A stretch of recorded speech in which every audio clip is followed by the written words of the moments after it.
that's a touchdown. 20, 15, 10, 5, touchdown Mason.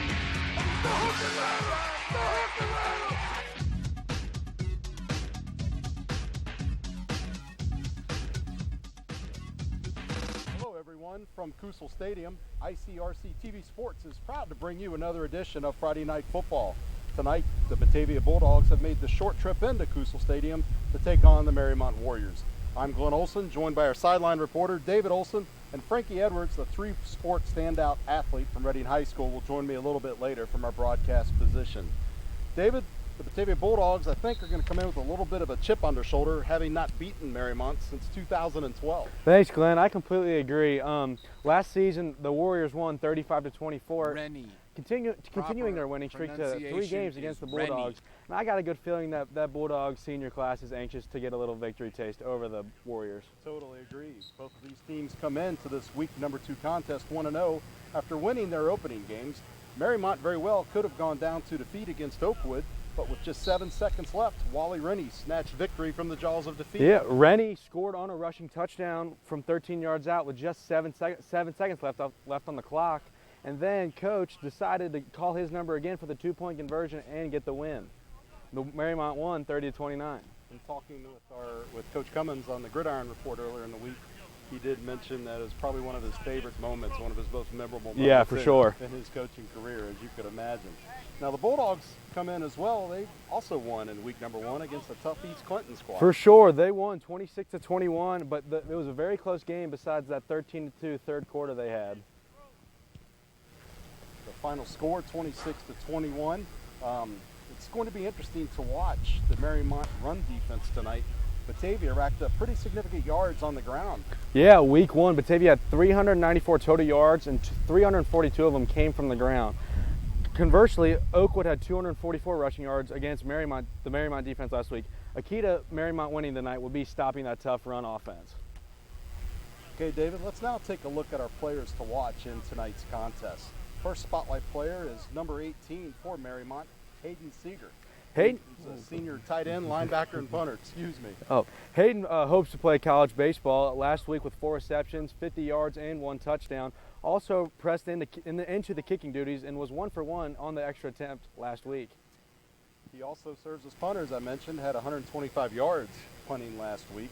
And he is a Pittsburgh Steelers fan, but we're not going to hold that against him too much. For sure, yeah.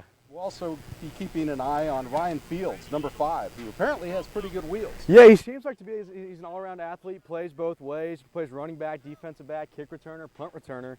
And last week had 7 rushes for 74 yards and a touchdown. Also 2 kickoff returns for 85 yards and 2 punt returns for 22 yards. He's also a Bengals fan who hopes to study education in college. As far as the Bulldogs go for our spotlight players, defensively, the player to watch is Stephen Trainer. Yes, Stephen wears number 10 and is a senior, like you said. And last week against East Clinton had 4 solo tackles, 9 assists, and 1 forced fumble. He will also see some time at running back tonight. Offensively, we touched on those monster rushing yards that Batavia put up last week. Who can we expect to carry the majority of the load in the backfield? Number 31, Austin Mayhem. Last week had 13 rushes for 175 yards and 3 touchdowns.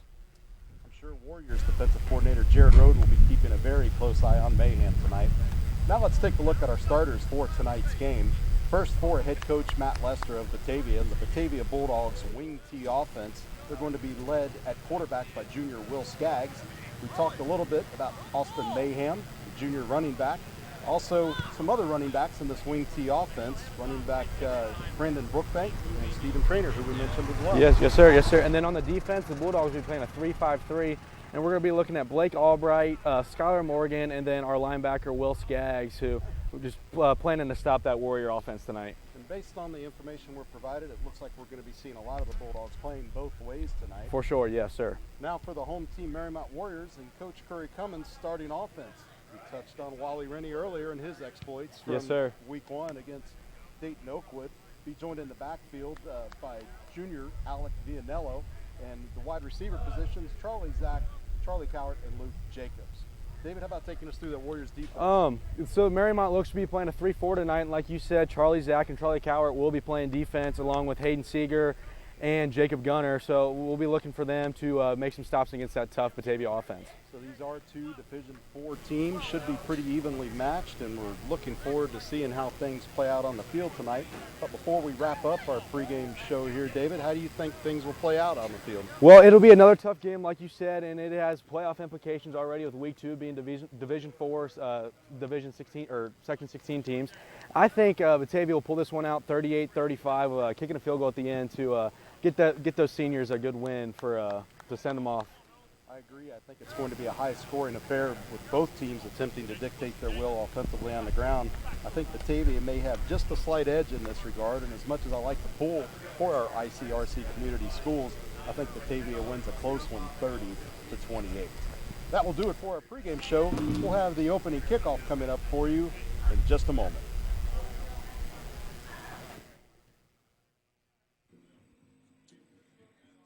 Hello again, Glenn Olson here in the luxurious press box here at Kusel Stadium, joined alongside Frank Edwards. David Olson will be checking in from the sideline, just waiting on referee Bucky Switzer to whistle for play to begin. Frank. For a high contest. Both teams come in 1-0, and they want to keep that momentum going so they can get into the playoffs. It's going to be a pretty interesting matchup, as we talked about. Batavia put up some monster rushing yards last week, but Mariemont may have something in store for this Bulldogs team. A little bit of a height advantage, it seems like, over on the Warriors sideline compared to the Bulldogs sideline. So we'll see how that plays out if they choose to go through the air a little bit with their sophomore starting quarterback, Wally Rennie, for the Warriors. Right, I look for them to mix it up. Definitely Mariemont with their running, their pass play action, and I'm interested to see what this Bulldog brings with their big-time rushing attack. So Gunnar Nixon gets action underway. The kick will be fielded inside the 10-yard line, right in the middle of the field. Return's going to be brought out to about the 20-yard line before the return man is brought down by the Warriors special teams unit. We're going to get our first look at this wing T offense, the Bulldogs feature. Not many programs running that nowadays. Frankie, what do you think we're going to see with this tonight? They're going to have to be solid blocking up front, because when you're a defense and you know they're going to be rushing, that's something I would put pride in and try to stop. But you never know, they might have a little special in for us. When you're ready for something, they might have a little play action deep pass here just to keep them on their toes. This Bulldog offense led at the quarterback position by Will Skaggs. He'll be the one making the calls tonight on whether to keep it or who to hand it off to in this wing T offense. He is a junior. We're ready for our first play from scrimmage. Quick handoff right away, nearly mismanaged, but the Warrior defense tracks it down for a loss. That was Brandon Brookbank, the junior running back, on the first play from scrimmage for Batavia. Mariemont looked like they're definitely expecting that. I think we're going to see a lot of that tonight. So 2nd down and 13 after a loss of 3 on the first play. Kind of surprised to see Batavia going into the huddle between plays. Right. Kind of thought that wing T, just get after it, try to keep your opponent gasping for air. As we say that, they come out with a pass. There's a pass nearly intercepted. Batavia threw the ball just 4 times last week against East Clinton. Skaggs rolls to his left and nearly picked off by the Warriors defense. The pass is incomplete. Defending for the Warriors, number 10, Alec Vianello on defense. Down and 13. You heard our press box announcer tell you before I could find him on my roster. We might get a little more passing plays this game if they can stop that rushing attack. 3rd and a bunch for the Bulldogs. Skaggs gets the play in from the sideline. Go to the huddle. The line of scrimmage is the Bulldogs' Quick huddle. 27-yard line. 3rd and long, 2 receivers split to the top. Man in motion. They're going to hand it off again to Brookbank, who's going to try his right side, and the Warrior defense was ready for that one. So the Batavia offense facing a little bit of tough sledding here. This Warrior defense is ready for that wing T. It's going to be 4th and long, and we're going to see our first appearance by the Batavia special teams unit to kick the ball away. I always say these first couple games, they're still trying to get the rust out. We're going to see offensive series like that from time to time. Our quarterback, Will Skaggs, is also the punter as well. He's going to roll out, kick it rugby style. He's going to sail over the head of the intended return man, Daniel Casella, and will be downed inside the 15-yard line. Can't beat that. So good special teams recovery and change of field for the Bulldogs. And the Warrior offense will take the field stuck deep in their own territory, Frankie. Yep, and this is something, where I was wanting to see if they came out and stopped that run, what's Batavia going to do. So hopefully they can rely on their defense to get them stopped. First and 10 from their own 14 for the Warriors. Wally Rennie, the sophomore quarterback we talked about in our pregame talk with David Olson. It's going to be a run up the middle for number 10, Vianello. It's going to pick up just a couple yards, get the ball out to the 16-yard line. Looks like Mariemont's going to take what you were talking about. They're going to be doing a no huddle right now. Yeah, up-tempo for sure. When you get in these Division IV schools, depth can sometimes become an issue, so you want to keep your opponent winded. There's a nice pass and wide open, complete to Charlie Zach. Oh, he's going to cross midfield. He's going to turn on the afterburners inside the 20, 10. Touchdown Warriors. Just 2 plays for the Mariemont Warrior defense or offense to find the scoreboard. They're out in front early, 6-0. Definitely a missed call on that. It seemed like a DB didn't cover a safety because he was wide open. Zach wide open in the middle of the field, and definitely with the speed advantage from there. Yeah, maybe a little bit of confusion there by those 2 D-backs, Frank.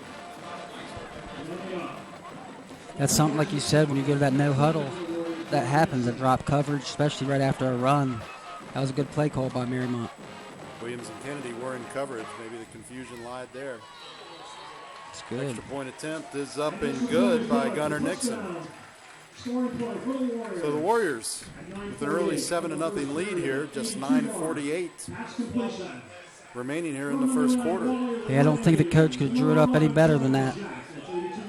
Quick 3 and out by their offense, and then a 2-play, 85-yard drive pretty much right down for a touchdown. Yeah, and we talked also at the top of the show, Frank, about a lot of these guys playing both ways, really on both teams, but right now Batavia's not had a chance to catch their breath. Right. The offense wasn't clicking, and then kick it away, get a good kickoff, and all of a sudden you're right back on offense. Right, and the thing is, when you see a team that does have 2 platoons in a small school, you see how much energy they have, because it does wear and tear when you have to run both ways.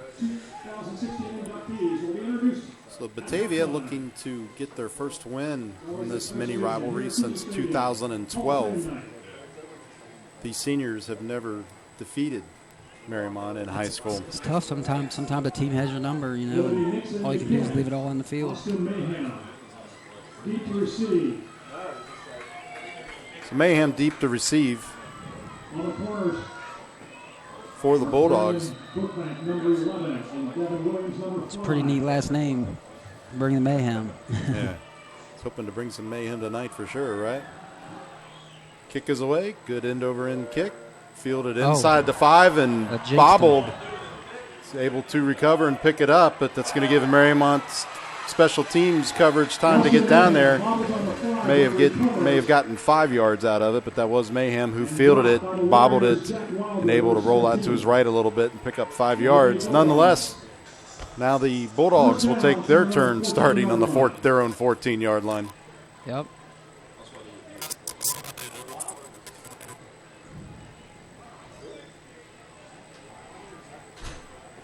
Batavia is certainly in no hurry to get out on the field. It doesn't seem like. The plays coming in from the sideline.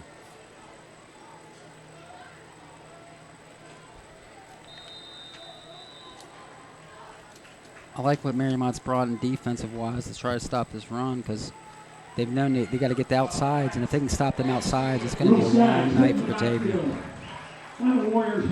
Will Skaggs is going to try his left side for the Bulldogs. Right now, Mariemont has their number on defense, and they're going to have to call a timeout and switch up something, because that's 3 type of runs I've seen to them wings, and it's not got any positive yards out of it. Yeah, that was a 3-yard loss. So now they're Bulldogs are backed up to their own 11-yard line, approaching 9 minutes to play in the opening quarter. Going to be a keeper up the middle. Mariemont does a good job of plugging those gaps. Nothing there for Skaggs. You know, it's going to might be one of those type of games. Mariemont, like you said, these seniors haven't had a victory over Mariemont. You know, and they might be on their mind. You know, like because it's tough. They might know that they have their number. 3rd and 13. Batavia finding themselves in similar situations here 2 series in a row, Frank. Deja vu. Quick pass. Oh, wow. A little bit of miscommunication there. He put it where there wasn't a receiver really close. Looked like number 2, Spencer Flegel, and he weren't not on the same page that time. Is that where he seemed to be going with the pass? I think he got a little rushed, too, in that backfield. They got in there pretty quick.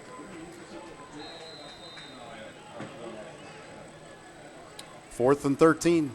Skaggs out the punt.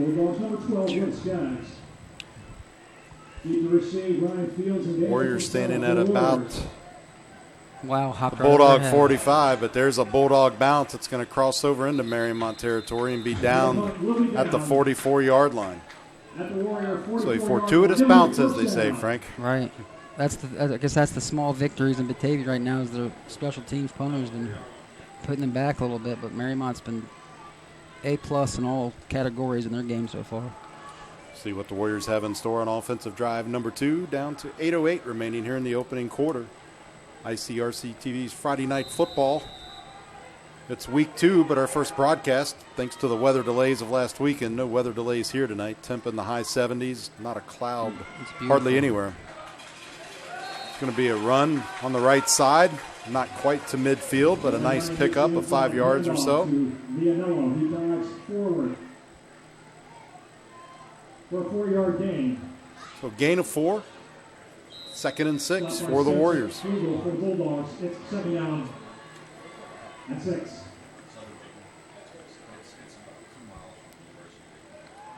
Rennie back to pass, all kinds of time, has a receiver open on the right side, but nearly intercepted by the Bulldogs. That was good defense by Batavia. Zach Kennedy, I believe, in coverage there for Batavia. Looked like Rennie had his man, but then the ball just seemed to sort of gravitate toward that Bulldog defender. So 3rd and somewhat long, 3rd and 7 now for the Warriors.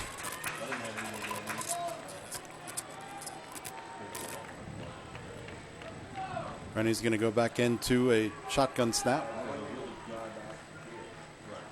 Put a motion across the line. Handoff, follows his lead blockers, finds a hole, and that will be a first down, Frank. Exactly right. Ryan Fields, senior running back. Talked about him in our pregame show. He's pretty quick, and he showed you some shiftiness there. Yeah, that was a good quick move. It was nice misdirection. I thought they were going to do a throw, and it was a nice draw. So 1st and 10 with the ball on the Bulldogs' 46-yard line. 3 receivers to the top, 2 to the bottom, empty backfield. Rennie's going to keep it himself and try the left side. Batavia sniffs it out, and hanging on for an ankle tackle was Austin Mayhem. He picks up 3 yards, 1 out of bounds. Gain of 3 for Still Rennie. made something out of something. If Mayhem hadn't got a hold of that ankle, that would have been a lot more than 3 yards. But you can see he just was able to hang on and trip him up just enough to cause Rennie to lose his balance. 2nd and 7 now for Mariemont. Line of scrimmage is the Bulldog 48-yard line. 43-yard line. Pitch. It's going to be a pitch out to Fields. He's going to be stood up after a gain of a yard or 2, and a flag comes in from the official back in the area of the secondary. We'll see what that's about. That was a tough hit, though. Personal foul. Yeah, against Mariemont. Referee Bucky Switzer.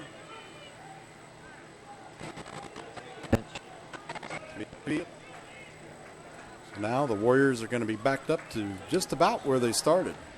Going to be back on their own 43-yard line. And they need to get over to the Bulldogs 36 for the first down. So a little bit of real estate to cover here.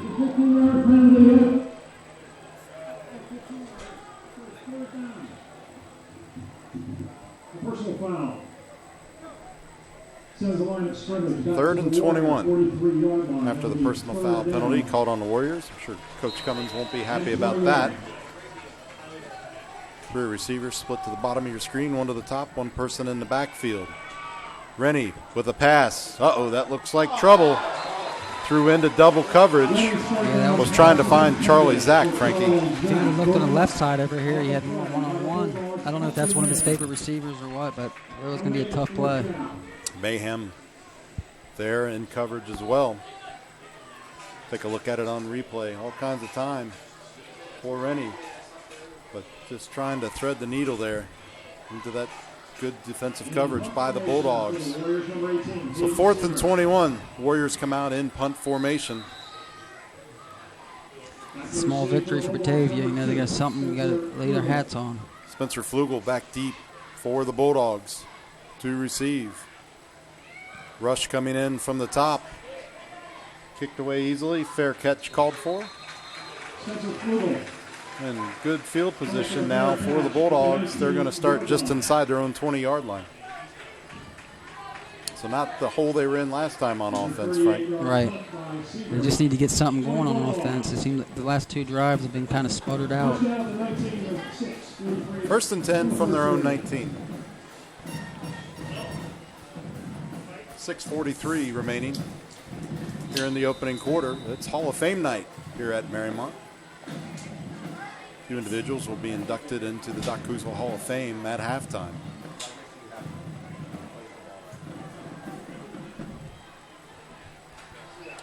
Here we go for the Dogs. Oh, tripped off on his own quarterback got him. So the Charlie Zach, Brookbank gets tripped up by his quarterback, and now they're going to be back in that field, familiar position. You can give him a tackle on that, too. Yeah. Loss of 4 on the play. That'll drive a coach crazy when you see plays like that happen. Well, you get to practice 3 or 4 days a week, right? Right. After a month of camp. Still not enough. After a month of camp, especially in this offense, got to have the footwork down. So 2nd and 14. From the 14, there's another pass. Oh, in and out of the hands of Spencer Flugel. I don't think he would have got to the end zone, but that would have been the best offensive field position of Batavia for the night as we take a look at it on replay. That definitely should have been a catch. Nice throw by the quarterback. Good job responding to that pressure. Like they say on Sundays, if it hits you in the hands, you got to catch it, right? That's true. 3rd and 14. 2 receivers to the bottom. Running back goes in motion.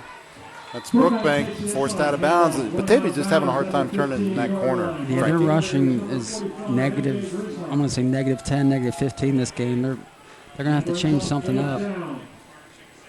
Just not able to get out and turn that corner. And it seems like all the plays are going to the right as well. I don't know that they've tried to do anything to the top of the formation. I mean, tip the caps off to Mariemont's defense. They've practiced all week knowing what they were going to bring, and that's something that they probably told their defensive ends, don't let anyone by you. Oh, that's going to be blocked.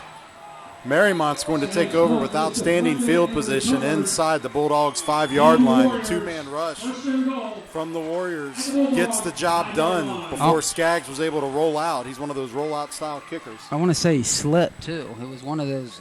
He definitely slipped on that. And he may have slipped, but that coverage was there in a hurry. Yeah, that's what caused him to slip. They were there in a hurry. Can't ask for better field position than this. 1st and goal from the 5. See what the Warrior offense will try to do here. Rennie will take the snap. He's going to hand it off. Number 10, Touchdown. Alec Vianello, is going to get out to his right side. Batavia's That was close. made an indication of maybe a loose ball. The half-foot line. Yeah, gain of 4 and a few more inches after that. Takes it down to the Bulldog. 1 yard line. There was a penalty on the play, Frank. They're marking it off. It's going to get the Warriors back to the 9 now. So that's 2 penalties that have taken the Warriors out of desirable field position at this point. Still can't complain. They're in the red zone, but Right. would have been a lot better to be on the 1. Legal formation. Foul on Mariemont.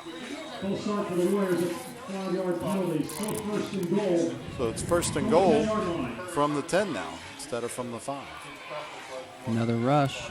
Rennie's going to hand it Got off the to blocking Vianello. touchdown. Yeah, and he's right there. Not quite untouched, but basically untouched into the end zone for the Warriors' second touchdown of the night. That was good blocking up front. Sure was. Clean handoff. A little bit of a stutter step there to fake a defender out, and no contact made until he was basically in the end zone. Flugel too late getting over there. So despite the penalty, the Warriors able to convert. Mariemont looks solid so far. Now comes Gunnar Nixon to attempt the extra point. Clean snap. Kick is up and good. And it's good. So with 4:36 remaining in the opening quarter, Mariemont starting to flex their muscle, 14-0, Frank. Yep, they've done everything they needed to do. It's definitely been a picture-perfect first half so far for Mariemont. Warriors 14, Bulldogs 0. We'll be curious to see what these Batavia coaches are going to do to try to counteract some of this. Yeah, it's really that rushing attack's been kind of shooting them in their, their own foot. Every misdirection play they've ran has been a -3 or -4 yards. They haven't even gained anything out of it, really. So while we await the teams to come back on the field, do want to thank you for tuning in to week 2 of Friday Night Football, our first broadcast of the year after the weather delays last week. Also remind you to check out our new weekly talk show, The Gridiron Report. You can find that at ICRC-TV.com, ICRC-TV.com, along with this and the various other events that ICRC covers, sports, educational, political, and cultural events throughout our ICRC communities. We're fortunate enough to have Mariemont's head coach, Coach Cummins, on with us last week on the Gridiron Report, as well as Reading's new head coach, Rob Page. Coming up for episode 3, we're going to have Milford's Shane Elkin as we head to Milford next week to cover Norwood visiting the Eagles at Eagle Stadium. I guess that's an old rivalry from the old FABC days. Yep.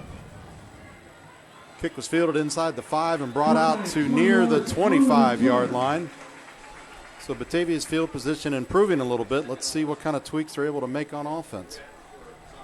Norwood's supposed to look pretty tough this year, too. Norwood put up a bunch of points in week 1. So be curious to see how they do tonight. Milford going across the border to Dixie Heights. They've got some outstanding athletes in their own right down at Dixie Heights. That's true. So the Eagles' preseason schedules turned out to be pretty tough. Yeah. Close loss at home in week 1 to the Hamilton Big Blue from the GMC to go to Dixie Heights and then bring in Norwood. Here we go. We're going to try something to the top of the formation. That didn't work too well either. No. They're trying to do something different. They know that because they got that wing tee down pat. Mariemont's done a great job by stopping that. Just a good shot. You can see some of the height advantage we were talking about that Mariemont has against this Batavia line. They're allowing that Warrior defense to penetrate right the minute the ball is snapped. Doesn't seem like there's much blocking going on at all. They're just hanging on. I mean, their total yardage is negative. I mean, that's, the defense is doing a great job in Mariemont. Well, it's kind of like when a college team plays Navy. You got to get ready for that option offense. And with this wing tee. That was a good play there. I liked what they did there. It's just they need to do more of that. More misdirection with that wing tee. Pass was intended for Flugel. Falls incomplete. He should have just even kept it and ran it because he had numbers to block for him, too. Pass was a little bit off the mark. So that's the third pass attempt here in the first quarter for the Bulldogs. Last week they only passed the ball 4 times. Familiar territory, third and a bunch here for Batavia. Just not able to get any momentum on offense. Nope, not at all.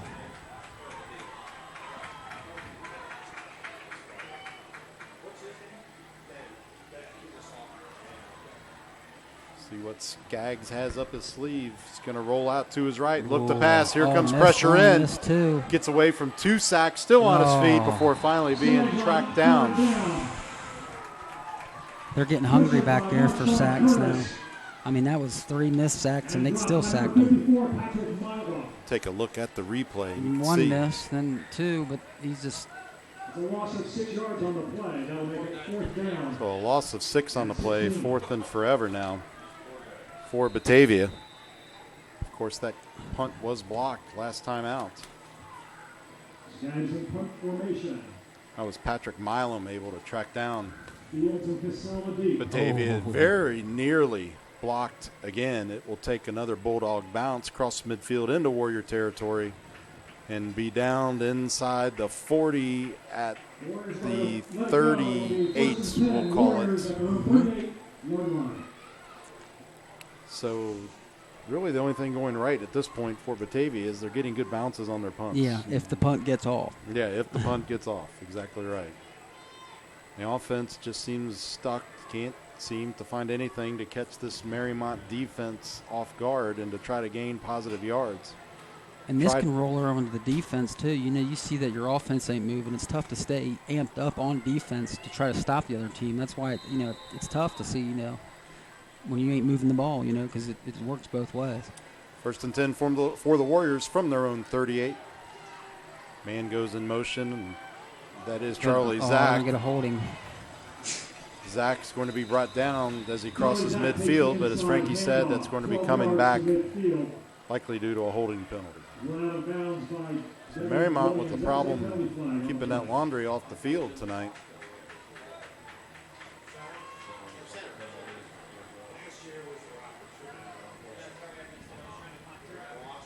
I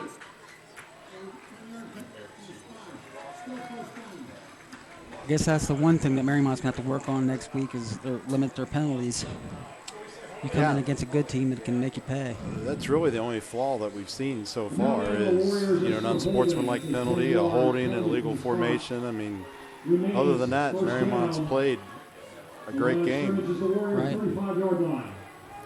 And coaches hate penalties, you know that.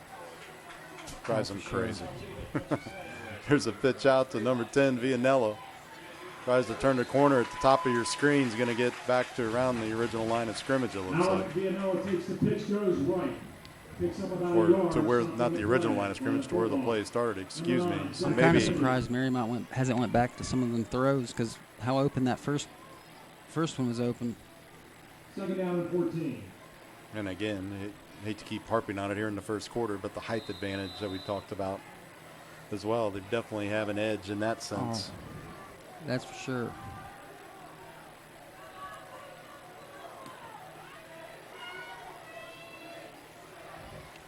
Mariemont taking their time. Clock still moving. Approaching 1:45 now to go in the opening quarter.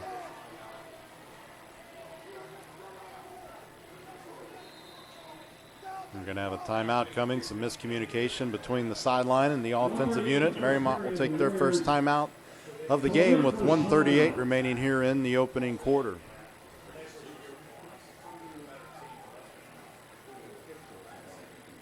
That is our first time out, I believe, ain't it? It is. Yeah, this is a tough situation for Batavia. They've got a lot of kids playing both ways, so it's tough to get adjustments made when you're on the field all the time. You're playing in all 3 phases of the game, offense, defense, and special teams. It's hard to get together with your coordinator or position coach or head coach and try to get a game plan together on what you can adjust to start to see some progress. I mean, obviously, we know Batavia is a good football team. They put up a bunch of yards last week and scored a lot of points. But something's got to change here if they're going to try to get competitive in this ball game, Frankie. Right.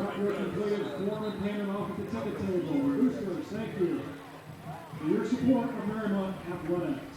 So 2nd and 15 from the 35. 15 for the Warriors. And a minute 38 the first period. Just starting to get that look over on the Batavia bench. That pass is going to be complete to Ryan Fields. He's going to get out to the 41-yard line. So Fields having an impact in this game already. We talked about him in the pregame show that he would be a key player, and he's proven to be that thus far. I mean, little plays like that bring chunks out of it. You know, I brought him back into his field position to get this first down. So 3rd and 9 from the 41. Batavia might have been showing blitz there. Gives Mariemont pause to change the play at the line of scrimmage. See Rennie step up. Fake handoff's going to roll out to his right. Pass is complete for a first down. Charlie Zach with the completion. Another late flag coming in from that official in the secondary. We're seeing a lot of penalties this early in the game, Frank. I know, and it's been a lot against Mariemont. As we await the call. Do have a player being.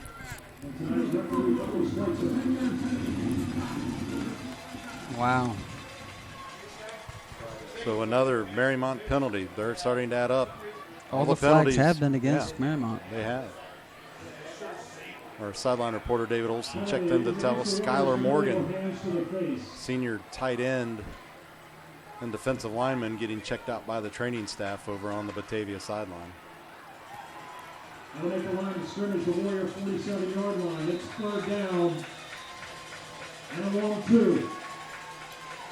3rd and a long 2, our announcer says. The scoreboard says 4. We're approaching 40 seconds to go here in the opening quarter from Kusel Stadium. Rennie's going to hand it off to Vianello. Big hole. First down and then some.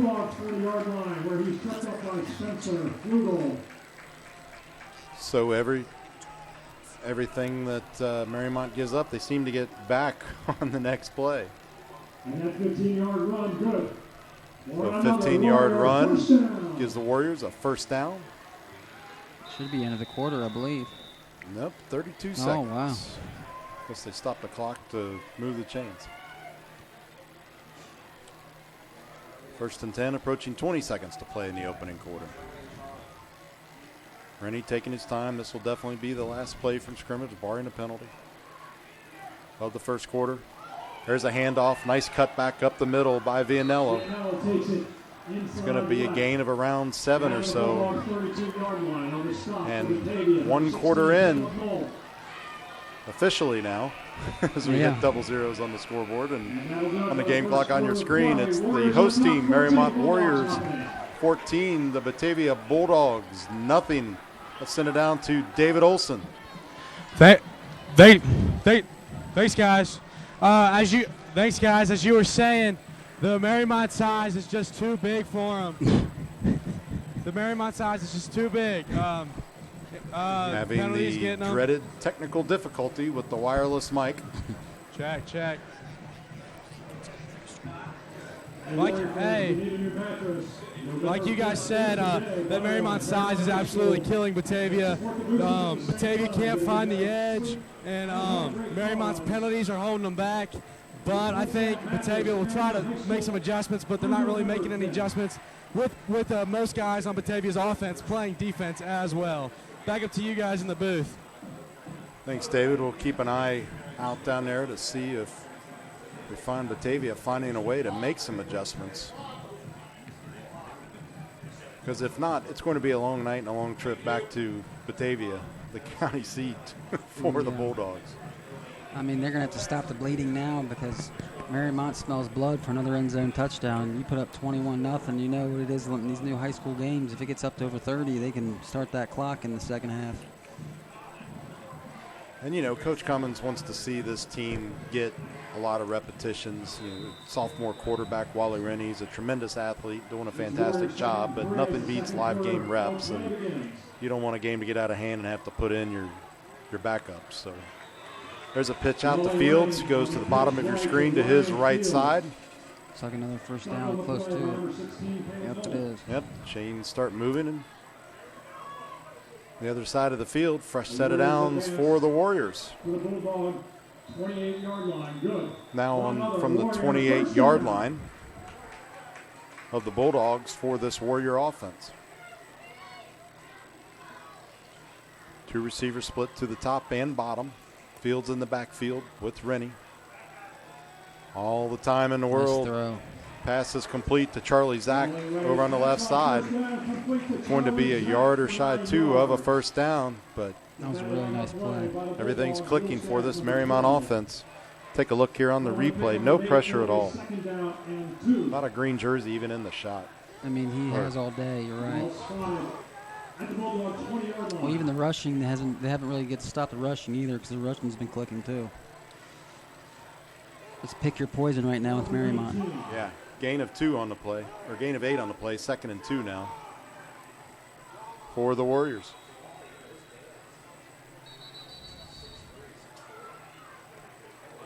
With a timeout. Timeout, first of the game, taken by the Bulldogs. Want to get together and talk over things. And, as we talked about with these guys playing both ways, this may be the only chance they get to get together and make adjustments. It works the same way defensively. Timeout, too, with that. Yeah. You run both ways. Makes the, works just as well defensively as it does offensively, adjustment-wise, Right. You got to make adjustments at some point. Obviously, Batavia saw something they didn't like there in that Mariemont formation. Wanted to take a timeout and talk things over. You can say that about a lot of series right now. I've seen a lot of things they haven't liked. Yeah.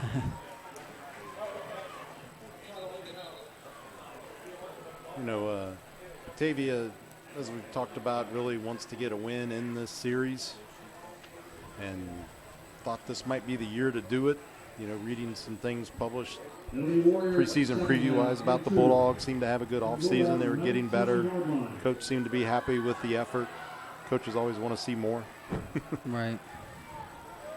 2nd and 2. Rennie's going to hand off. Nice spin move by Fields. Another nice spin move. And he's going to be brought down at the 10-yard line. There's the ballerina step right there. He must have did 3 or 4 spins. What is the button when you're playing video games? Is that the circle button or the X button? Like Braxton Miller against Virginia Tech a couple years ago. 2, 3. It worked. 1st and goal from the 9 for the Warriors. Trying to go up by 3 scores. There's a quick swing pass that's out going to be a touchdown. To the left. And that is a touchdown. Charlie Cowart with the reception and the touchdown for the Warriors. Mariemont's played, they've bring their plays to perfection. I mean, the coach is definitely going to be happy about their play calling and how they've perfected their. I mean, it's just been a great game so far for them. Bulldogs just not able to get any penetration at all. It's, we said it a few minutes ago, and we'll say it again on that replay. There's just not a pair of green pants and white jersey with green sleeves even in the shot. It was like David said, the control of the line and the edges. I mean, it's whoever controls the line usually is going to win the game, and that's something Mariemont's doing on both sides of the ball right now. Decent rush that time on special teams from the Bulldogs, but Nixon's kick is up and through the uprights. It's 21-0. Mariemont, 10:36 remaining here in the opening half on Hall of Fame night at Kusel Stadium.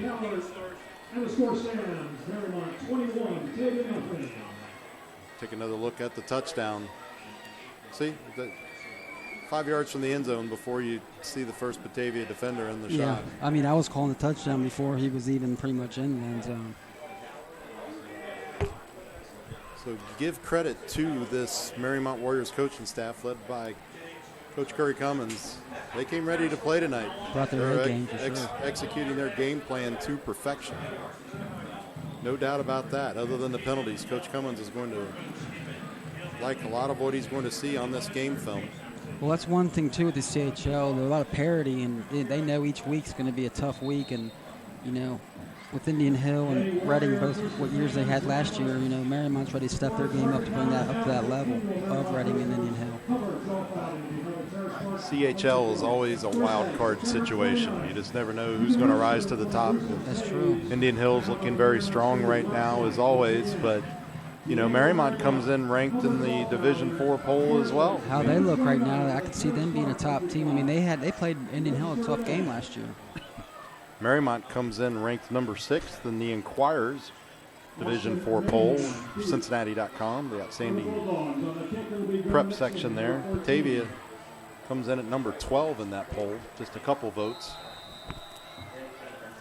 Nixon's on the field to kick it away again from Mariemont's own 40-yard line. Good deep kick. It's going to be fielded inside the 5. Just not a lot of blocking there. They all seem to converge around the 20 and fight for a few more yards. So decent enough starting field position for the Bulldogs. They're just going to have to do something with it now. It's getting to be the play of the night, or the comment of the night. Yep. That good field position, do something with it. Don't go backwards, go forward. Right. First down at their own 25-yard line. Just not a lot of push there at all by those Batavia blockers. Just kind of ran into a blue wall, and that's where it ended.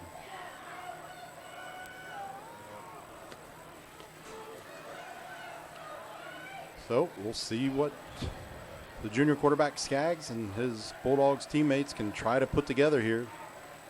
It's going to be a rollout to his right. Here comes the pressure. Pass is complete. He had to go upstairs to get it. But Spencer Flugel, the senior receiver, hauls it in, and it's the first down of the night for the Bulldogs. I'll tell you, how the blue was coming, they brought everybody, too. You'll see it here. Skaggs gets rid of it, throws it right over top. And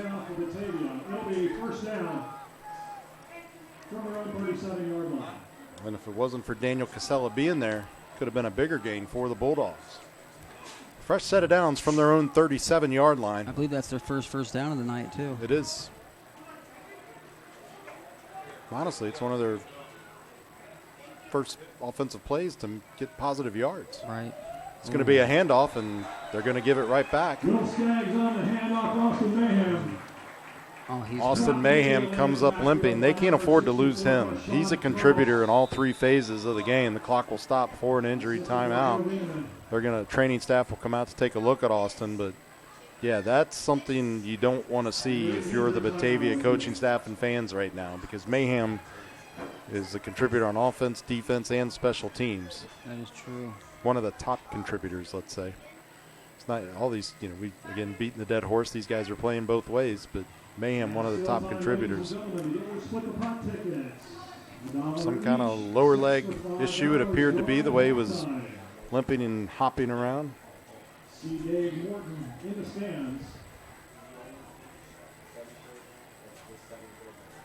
Coach Cummins comes out to offer his best wishes to Mayhem. It's good to see him up on his own power, walking off under his own power. Not happy, though. Didn't have a camera on him, but he come off and kind of jerked his helmet off in disgust. The trainers will send him down to the north end of the bench to start getting some work. He's still limping noticeably. So a loss of 3 on the play sets up 2nd and 13 from the Bulldogs' own 34-yard line.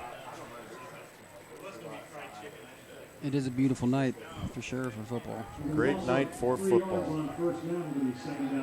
Not a whole lot of humidity to speak of.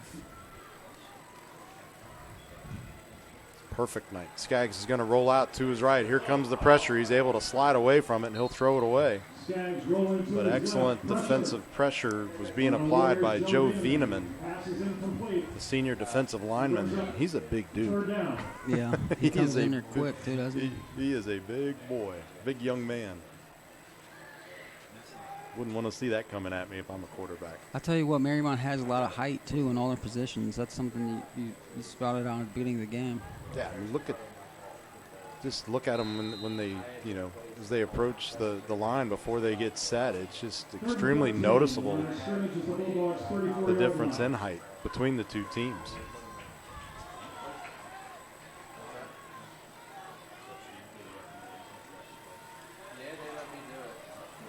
Handoff goes to the man who was in motion for the Bulldogs, and that was number 7. I mean, without Cullen Mayhem Gerard in there, I mean, who's their next running back? I mean, that's, like you said, he's a big contributor, part of their whole team. Yes, for sure. And once again, familiar scenario, 4th and a bunch.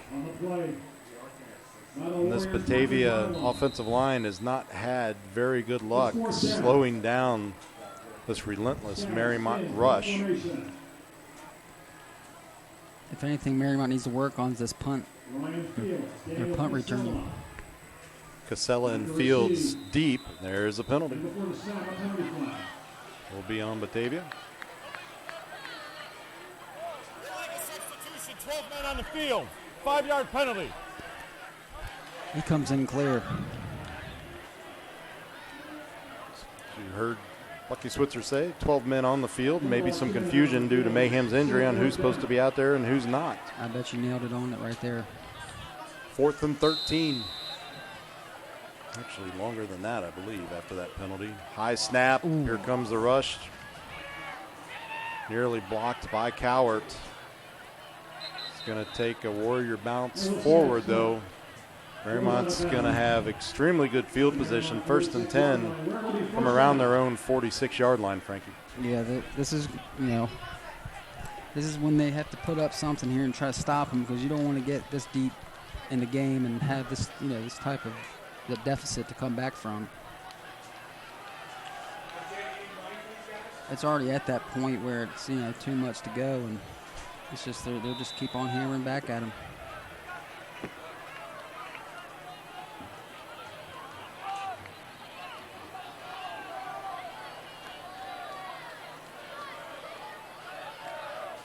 Quick pass out to the right, complete to Vianello.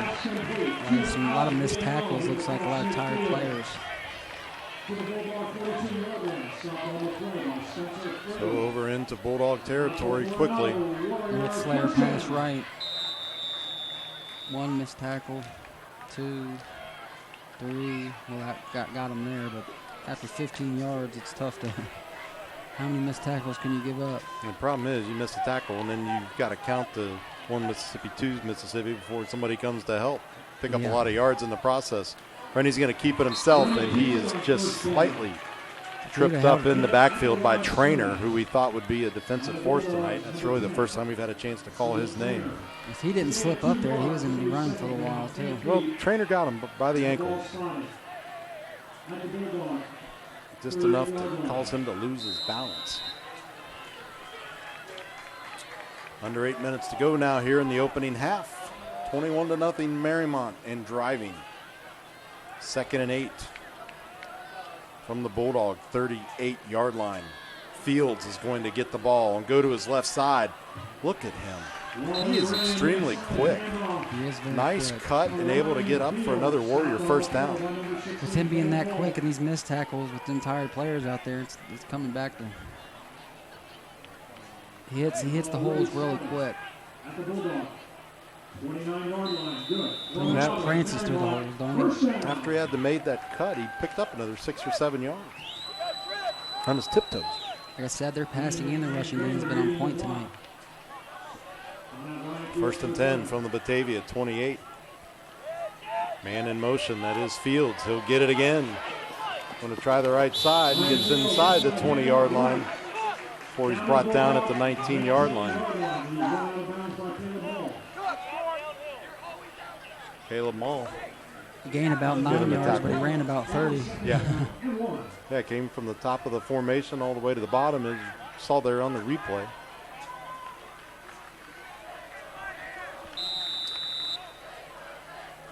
Second and 1. In the red zone now on the 19-yard line. Flag. Encroachment.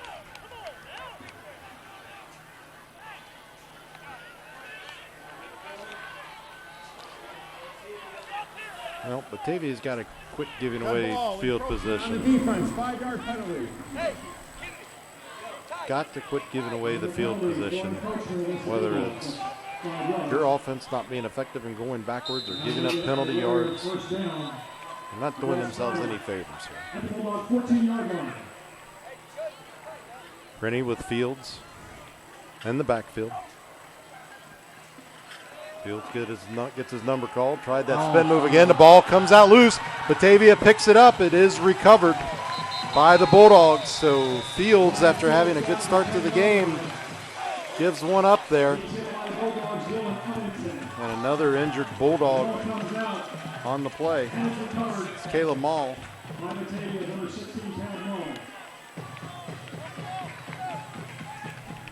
Fields looked like he had a full head of steam, Frankie, and just gave it up. You look almost down, too. Yeah, he did. It's going down. Just looked like somebody got a helmet on the corner of the ball tucked under his arm to get it out. Batavia needed that. Another ankle injury. Getting word from the sideline on Mall. They're starting to go down like flies now. And, you know, we talked about, too, in a Division IV school, depth is sometimes an issue. You can't afford to start losing this many guys to injuries in the first half of the game number 2 of the season. Bulldogs will take their second timeout of the half. Action stops, 6:25 remaining here. Give this Bulldog offense a chance to maybe get together, Frankie, and try to figure out what they can do to get something positive happening. Yeah, that little pass play they've been running to that number 2, that might be something they might want to go to because their rushing is not moving anywhere. Or have been effective through the air when they have time. You know, the offensive line's having a difficult time keeping up with this Mariemont Mariemont rush defense. What I'm trying to spit out. Might be week 2, but it's still game 1 for us. We're getting into game shape. That's for sure.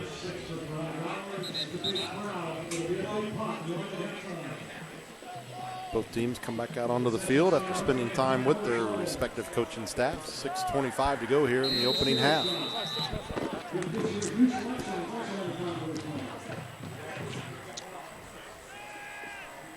There's the pass, roll out, complete again. They took my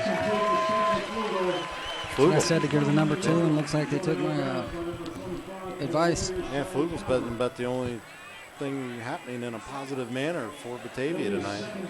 Did have decent time. Height advantage almost came into play there. You saw a Mariemont defender leaping up, almost had a hand on it. But 2nd and 1, they need to get to the 30. Ball spotted on the 29.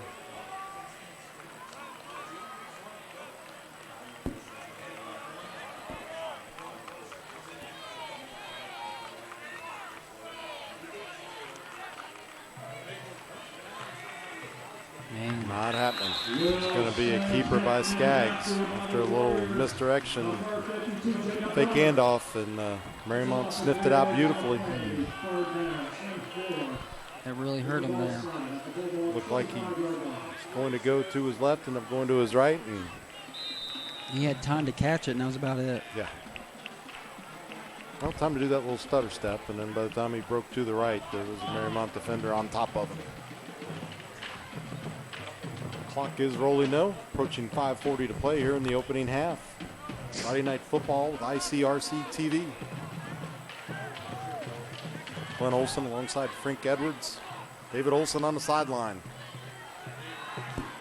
Skaggs in trouble, and again, Batavia going the wrong way, Frank. I mean, it's broken record time. I mean, yeah, like I said, the line ain't barely blocking for him at all. The one thing they have going for them at this point is the pass play. Right. They're not able to get.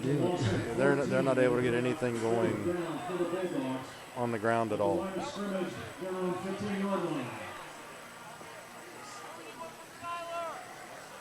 They might have bought into a little bit of fool's gold with that East Clinton game last week in the rushing yards Batavia was able to put up. Right. because they've not been able to translate that to week 2. Okay, punt. It's going to roll over into Mariemont territory. Still rolling. Will be down at the just over the 41-yard line. Good field position nonetheless for this Warriors offense. They have 4:32 to work with to try to find another touchdown before heading to the locker room. Mariemont's going to try to punch it in one more time before half, I believe.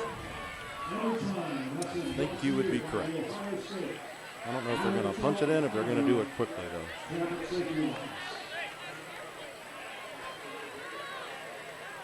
Yeah, it seems to be big play, big play, big play.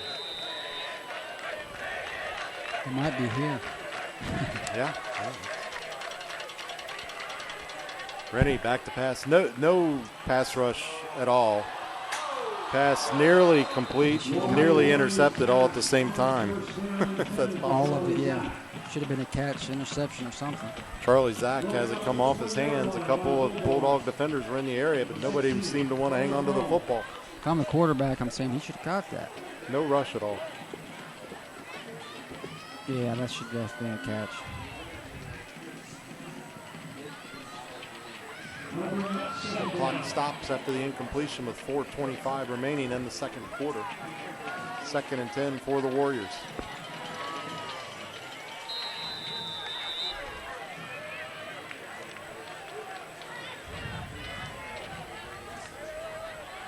Rennie back to take the snap.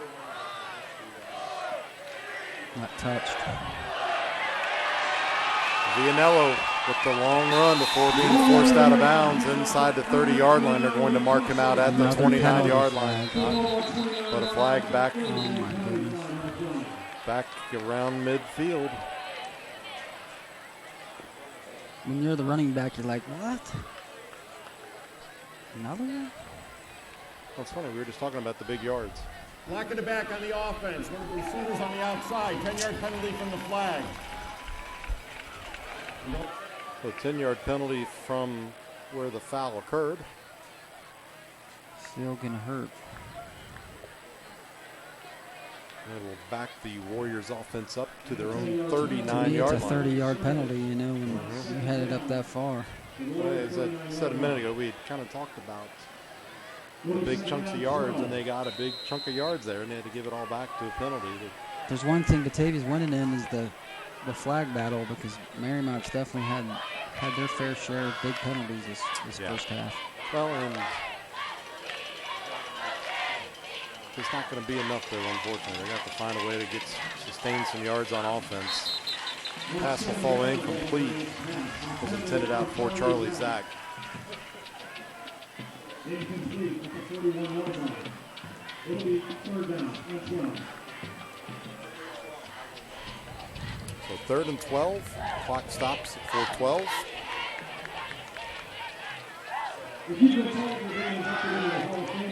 Getting Batavia might need some crutches and wheelchairs to get some of their guys home at this point. We got several guys sitting on the bench injured. Oh, yeah.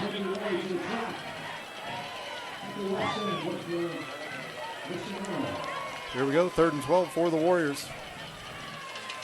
Rennie back to pass. Here comes some pressure. He's going to dump it off to Fields, though. Pass is complete. Fields with plenty of green field in front of him. He's off to the races. 20, 10, 5, touchdown. Frankie was dead on. Great play call. Fields has wheels, man. Get that kid out in open space. You're going to have a hard time tracking him down. I'm surprised they hadn't called that a little earlier, because that was butter right there. That was a good play. So we had talked about how quickly they choose to score. The clock throws in at 3:59. Probably the closest thing to decent pass rush we've seen from the Bulldogs tonight, Frank. Yeah, and that's a screen. They usually let them go after 3 seconds. It was a great play. I thought that was one of the best plays they've had drawn up all night. Mix it on for the extra point try. Kick is up right down the middle of the upper. Perfect. Yeah. So 28-0, 3:50 2:49 remaining in the opening quarter. Batavia is going to get at least one more chance to try to find some answers offensively here. With them new rules in high school football too, if they get another score in the next half, it's a non-stop clock, and it's amazing how quickly that goes. Goes in a hurry.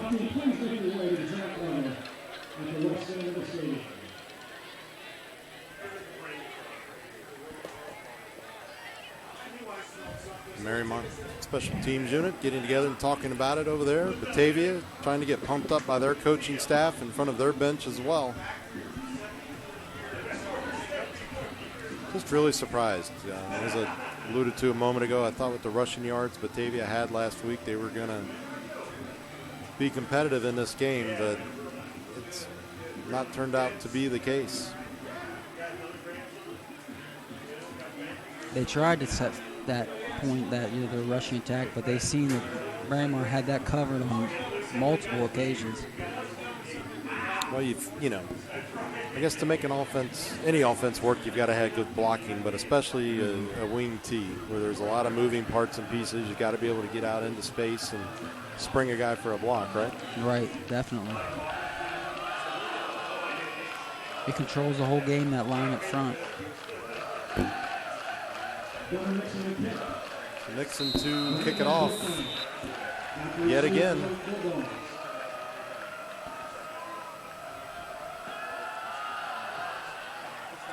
High kick. Be fielded at the 10-yard line.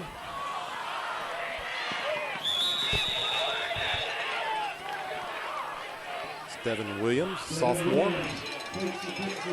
Out to replace Mayhem, who was injured earlier.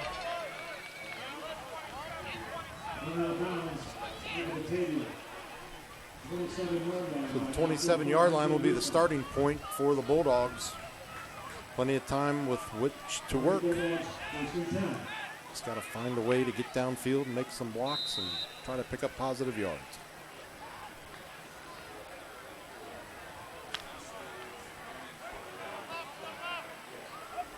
You're going to start seeing some second series players come in here soon, if not already. Both these teams, of course, in Division 4, Region 16 here in Southwest Ohio. Skaggs back to pass, plenty of time, complete once again to you-know-who, Spencer Flugel. It's been the one bright spot in this afternoon, this evening. Skaggs to Flugel seems to be the only thing that's working, and sooner or later Mariemont will figure that out as well. He's going to get the ball out just past the 43-yard line. First down for Batavia, though.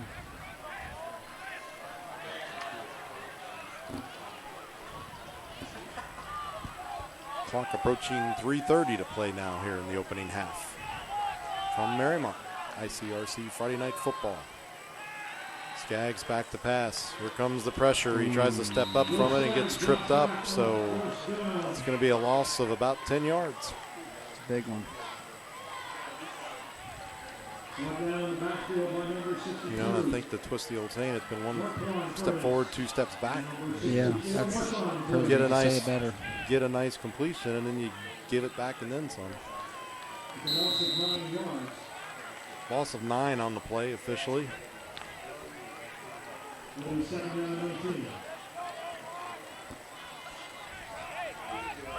Two receivers to the bottom. Skaggs by himself in the backfield. Man comes in motion. Oh, we got outside a little bit that time. Colin Gerard ends up getting his number called for the Bulldogs. Comes in motion, takes the handoff, turns upfield, cuts back, finds a hole, able to get a few positive yards out of it. That was the first one I've seen positive anywhere. Gain of 2, 3rd and 15 though. Approaching 2:15 to play.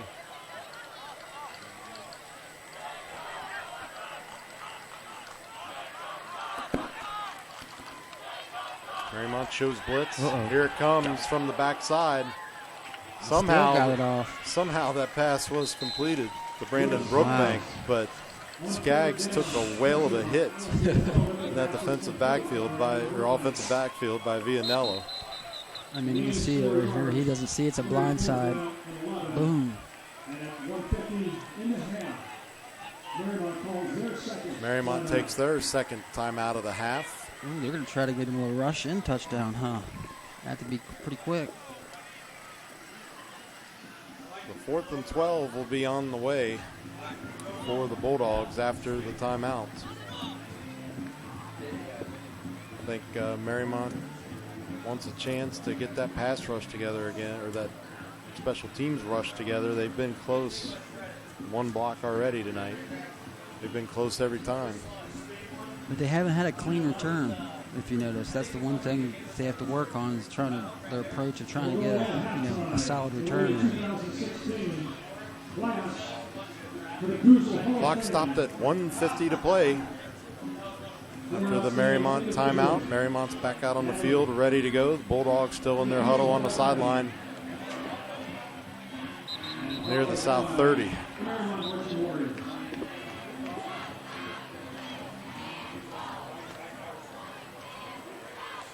Skaggs out to punt. Ball will be snapped around the 43-yard line. He's standing inside the 30.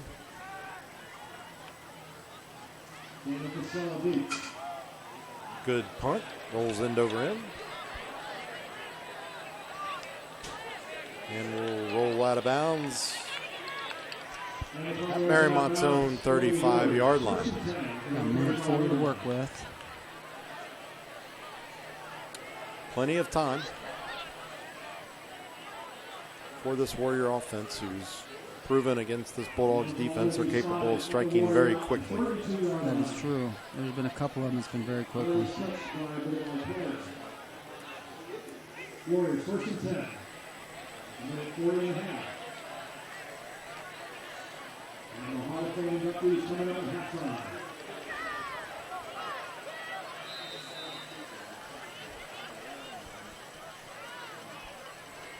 Mariemont. That's another offensive drive. Rennie is going to hand it off to Vianello. Going to try his left side and get stood up. Decent job by Batavia stopping a run, Frankie. Yeah. Take a look at it on replay. Vianello goes to the top of the play and gets wrapped up and brought down. Reinforcements were there to help after initial contact. Gain of 3 on the play, though. 2nd and 7. Rennie fakes the handoff, rolls out. Will be What happened there? ruled incomplete.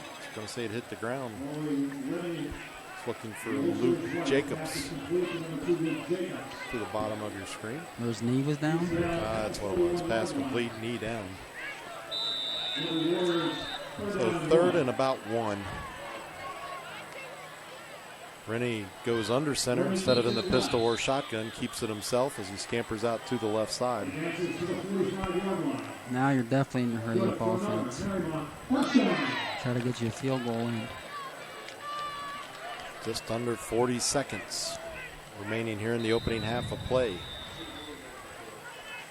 Glenn Olson, Frank Edwards, David Olson, Jason Dudley, and another outstanding ICRC crew bringing you all the action from Kusel Stadium. Rennie, back to pass. Got him. Got him. Oh, Absolutely. he might get this a touchdown. Sure is. Luke Jacobs scampers in. I mean, you can't do nothing about that if that's going to happen that way. I mean, that's total breakdown by the defense. About a 46-yard touchdown catch and run. So it looks like we will be experiencing the We'll get the running clock. next half. Folks, be sure to stay tuned at halftime, especially for you Warriors fans. We'll be bringing you the action for the events from our Hall of Fame induction here tonight.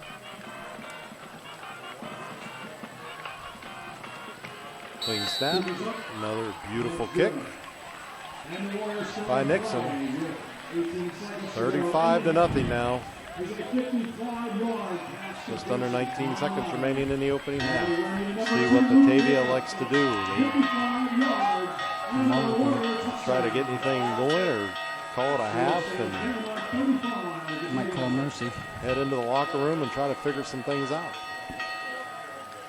Because at this point, I don't know what you can figure out. You know, the offense showed you last week it works. You just got to block and try to make some things happen. Maybe they'll talk about that. They can't have collapses on defense like that, though. That's been multiple times that their DBs are just breaking down. Well, Mariemont has shown they're capable of chipping away at you, but if you're going to give up big play opportunities like that consistently, you're not going to really understand that, right? Right.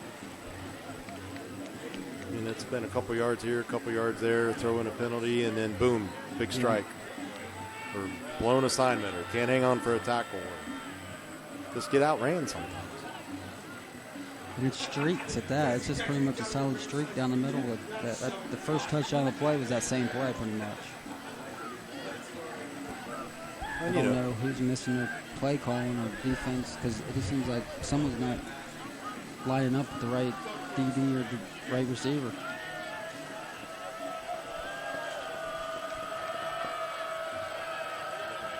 Waiting Nixon's kickoff here.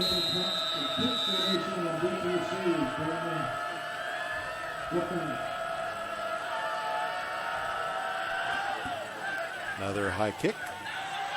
Fielded outside the 2 and bobbled. And forced out of bounds. Brandon Brookbank, the junior. So a deep hole for the Bulldogs here. Mayhem hasn't left the bench since he's been hurt, too. I would think he may be done for tonight. He's not getting any work done to him by the trainers. Hopefully, if indeed his night is done, he's able to get back out with his teammates next week, but he's surprised if we see him again tonight. Right. 1st and 10 from their own 14 for Batavia. 13.1 seconds remaining in the opening half. High snap, play blown up in the backfield. Tried to go to Brookbank again. Don't want to fumble it. And that will be the end of the first half. It's been all Warriors. Mariemont 35. Batavia nothing. Frank, any comments on the first half? Just Mariemont brought their A game and looked really good this first half. They did. They came very well prepared for this wing T offense. And it shows in the scoreboard. And not a good sign, Austin Mayhem being carried from the bench to the locker room by 2 of his teammates. So not a good sign at all for that young man who, as we talked about, thought to have had an impact on this game, but unfortunately the injury situation gets in the way. So as we mentioned to you, we will be bringing you the halftime festivities here from Mariemont, the Hall of Fame induction. Frank, David, and I will be back with the second half action in just a few moments.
everyone. For your halftime entertainment, we're pleased to present to you the Mariemont Marching Warriors, led by Field Commander Clara Schultz and Drum Major Will Henning. This year's show is the band that rock built, featuring music made famous by the 2016 inductees to the Rock and Roll Hall of Fame, beginning tonight. Looking good. Then a Mariemont cheerleader pulled her Achilles. And the No, not Steve Achilles. Miller Band's famous chart topper, Fly Like an Eagle. Let's hear it for the Marching Warriors.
Marching Warriors will be traveling to the Rock and Roll Hall of Fame in Cleveland this November for a performance and tour at the museum. The Marching Warriors are directed by Angela Pontius, assisted by percussion instructors Mark Becknell and Chris Simons, and color guard instructors Doug Davis and Emily Rivera. See us at halftime next week and catch more of the show, the band that rock built, with music by Chicago and Deep Purple.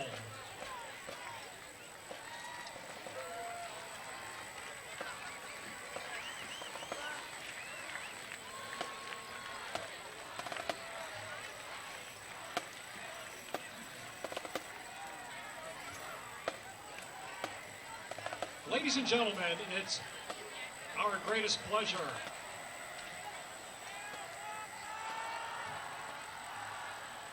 as we invite to the field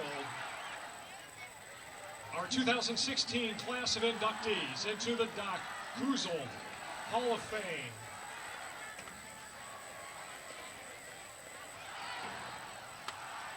And I direct your attention to midfield and Warrior Athletic Director Tom Nurl.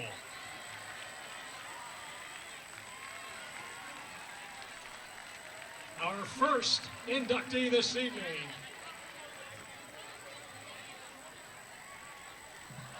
is the incomparable Coach John Parker.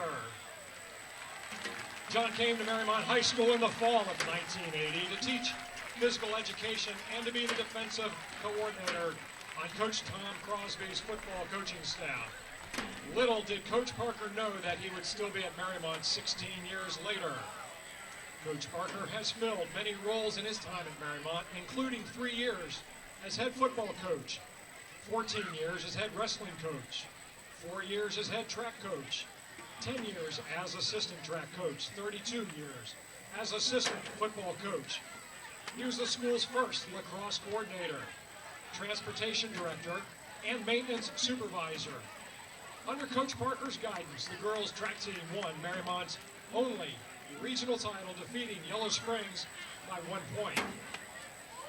Coach Parker continues to mentor our athletes in football and coaches in all sports as he continues to serve the district in a number of roles. Coach Parker and his wife Gail live in Mainville and travel the country to follow their grandchildren.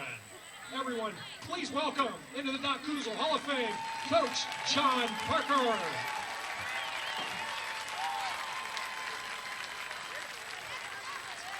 Our next inductee is Mac Phillips, Warrior class of 2005. Mac collected 10 varsity letters representing the Warriors in football, basketball, and baseball. The son of Bob Phillips and Lori Monahan, Mac was a 3-year letterman in football, leading Coach Tom Crosby's team on the gridiron for 2 seasons as quarterback, accounting for 31 touchdowns as a starter. Mac led the Warriors to the second round of the playoffs in his junior season, and as a senior captain, gained second-team CHL honors, honorable mention All-City, and special mention Southwest Ohio.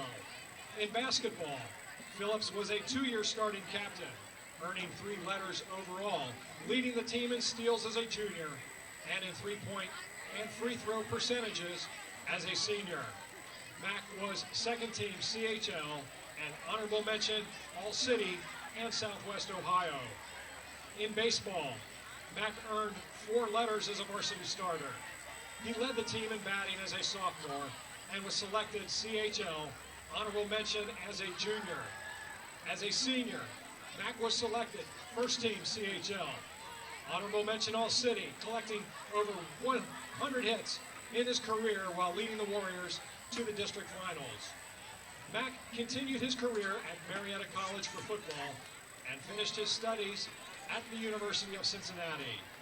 Mac currently lives in Cincinnati and works as the director of sales for an international paper company and lives with his high school sweetheart, Lauren Harmon, and his beloved dog. Everyone, please welcome into the Doc Kuzel Hall of Fame, Mac Phillips.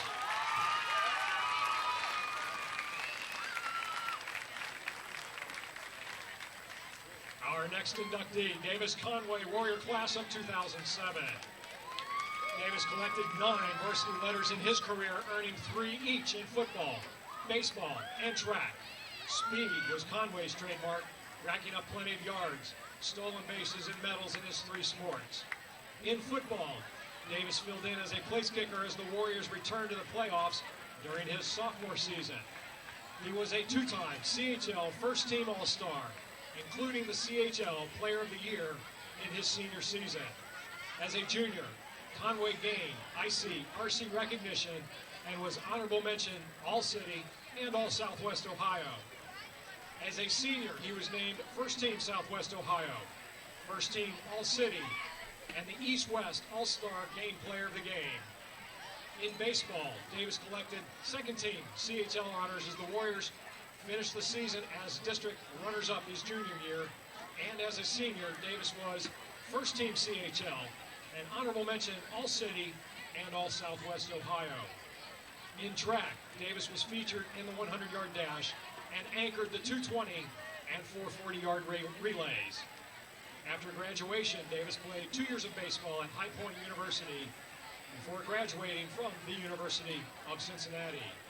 Davis now owns his own fitness company, Try Fitness, and lives in Charlotte, South Carolina, and is engaged to Carrie Henshaw. Everyone, please welcome again Davis Conway into the Doc Kuzel Hall of Fame.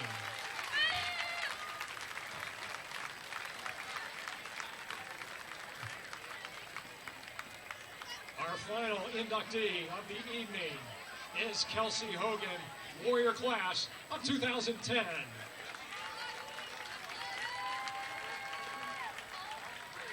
Kelsey was a hard-charging leader of the Lady Warriors soccer team and added basketball to her resume, gathering 7 varsity letters in basketball. Kelsey collected honorable mention, CHL honors as a sophomore and junior, and was named first team CHL, first team district, and third team Southwest district, and honorable mention all city as a senior. But it was soccer where Kelsey would leave her mark on Cincinnati high school sports.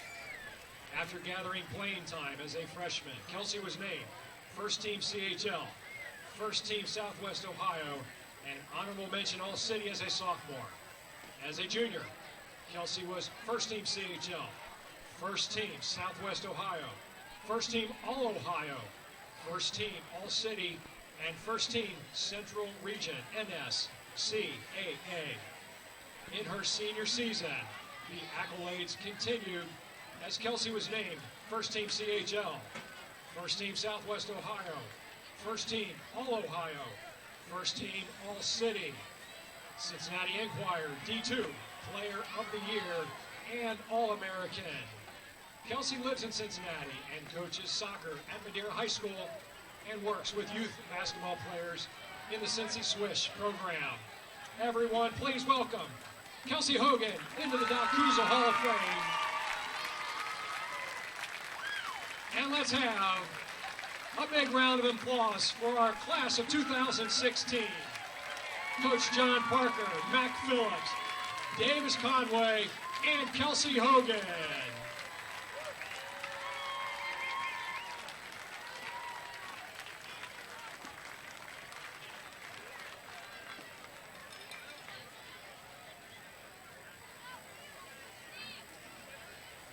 And ladies and gentlemen, before we continue, would we ask the owner of a silver Acura with a Wisconsin plate, 228 MRH, that's Wisconsin 22H MRH, a silver Acura parked down by the band shed in the lower parking lot. Please move your car as soon as possible. Thank you.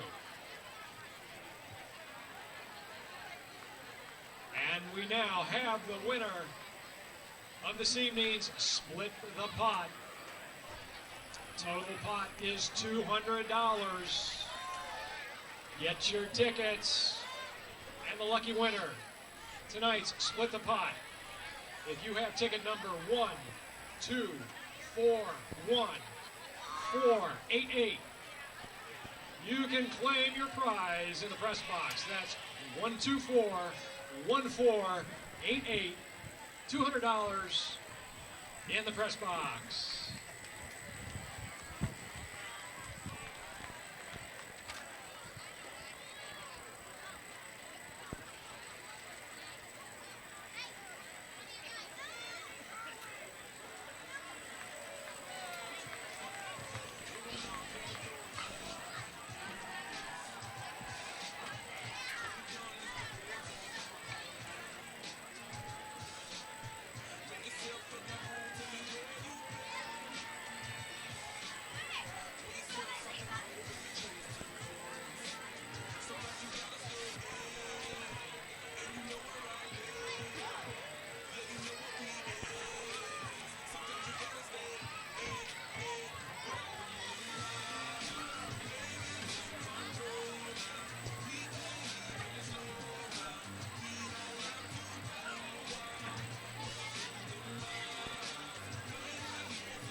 Where are you?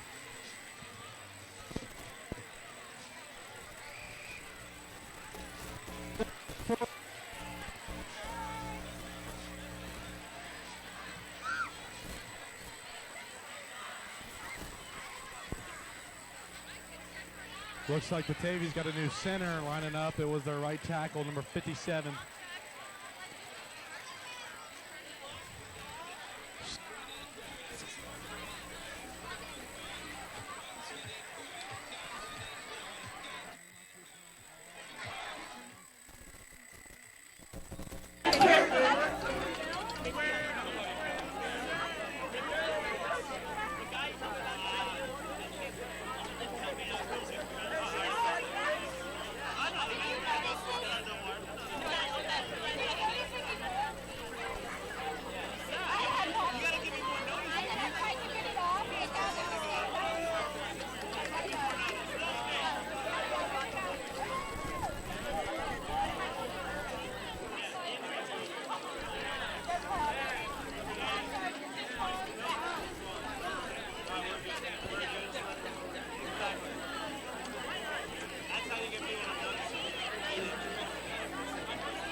We have a winner for the split the pot, ladies and gentlemen. Patrick Doherty, Terrace Park resident, has the winning number, the pot, $200. And better yet, he donated half back to the boosters and the other half to ALS. Patrick Doherty, let's give a big round of applause.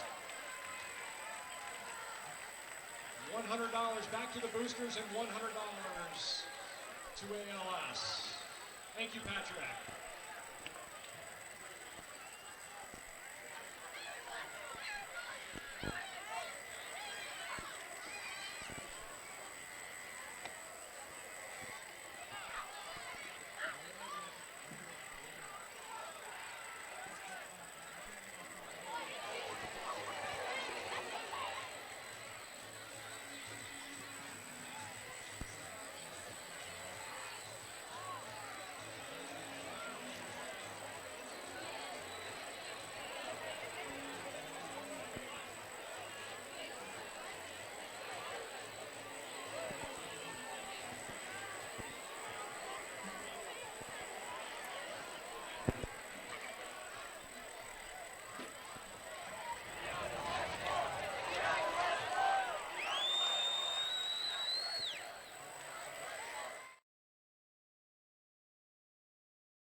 Welcome back to Kusel Stadium for the second half of tonight's Friday night football contest, Mariemont and Batavia.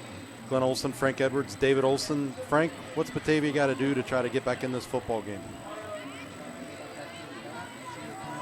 0-0. I mean, they got to put it all on the field. I mean, right now they got a big deficit, and it's up to them. It's in their gut right now to come out there and hit them hard.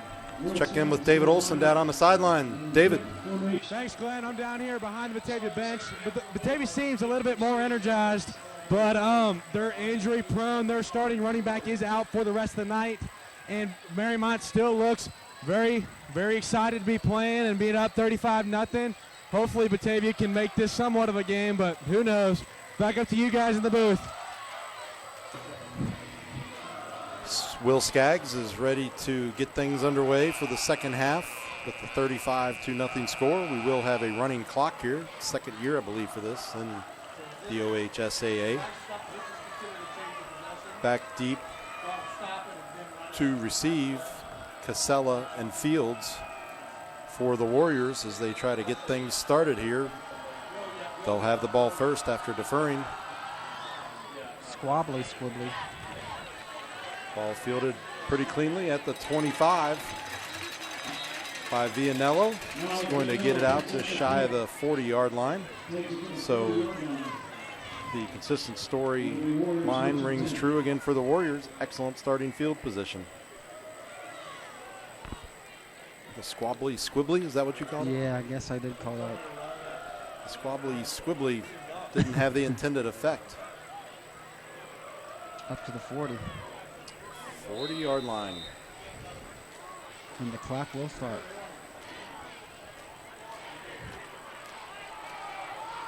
Rennie's going to take the snap. He's going to hand it off to Hayden Seeger. For a 12-yard gain. 12-yard gain, and just like that, the Warriors are in Bulldogs territory, Frank. Looks like kind of the dose we got in the first half. So we've talked about Batavia, what they are going to do differently. What do you think Mariemont talked about at halftime? You know, sitting on a 35-0 lead and basically doing whatever they want. Repetition, you know, trying to look precise in all their plays and try to practice them and make sure they look good at it. Rennie hands it off to Vianello. Lots of green space on the left side. Cuts away from one defender. Drags another one with them inside the 25-yard line. He wasn't touched until about 25 yards. No. Common theme, unfortunately, for the Bulldogs fans. Take a look at it here. I don't think they can speed the clock up, but I can let the clock just keep going. Yeah, Batavia is just having a hard time competing athletically. Mariemont is superior in speed and size in tonight's contest. Rennie fakes a handoff, rolls right, pass falls incomplete, intended for Charlie Zach down inside the 20-yard line. Clock continues to roll. Will not stop due to the incompletion. Under 10 minutes to go now here in the third quarter. We'll see two different things in these halves here. This one will feel like it just went by like nothing, and the other one is, you know, wrong. Well, you feel bad for Batavia. This was a close contest last year. We talked in our open about this year's seniors have never beaten Mariemont, and all indications were this was going to be a competitive game, and it's been anything but, to be quite honest.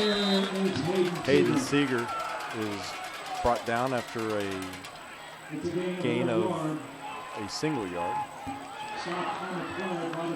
But I know they're looking forward to getting through their preseason schedule and getting back into the SBAAC, where they'll be more competitive. They just have run into a buzzsaw with this Mariemont team that looks very good from the get-go. Got a new starting quarterback, lost a bunch of talented seniors last year. Had an emotional win last week. 7 seconds to go. That pass is complete. It'll be a fresh set of downs and very nearly first and goal.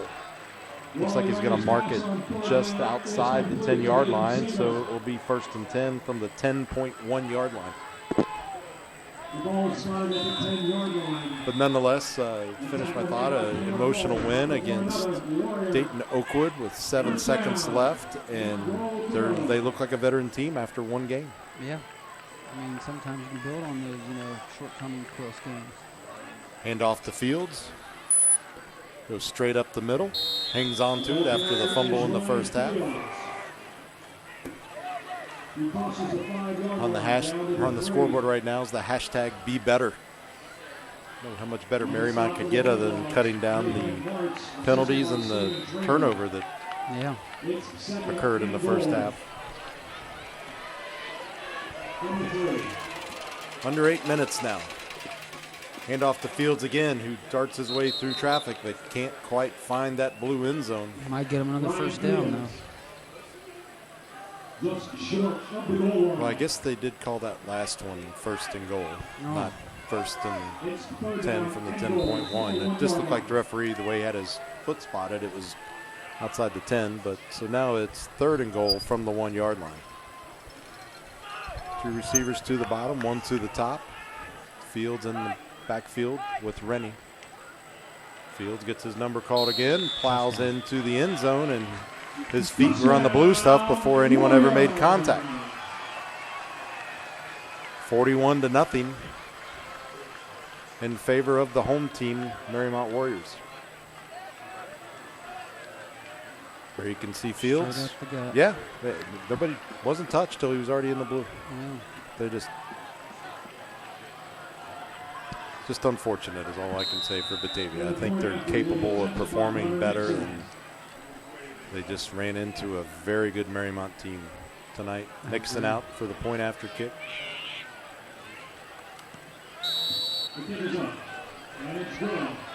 Nixon looking excellent from that kicking position tonight, Frankie. Really good. Our friends over at Cincinnati.com and the Inquirer have been doing a top 5, hashtag Cincy top 5 theme so far this athletic season, and would not be surprised to see that young man as one of the top kickers this week. Yeah, he's done a great job.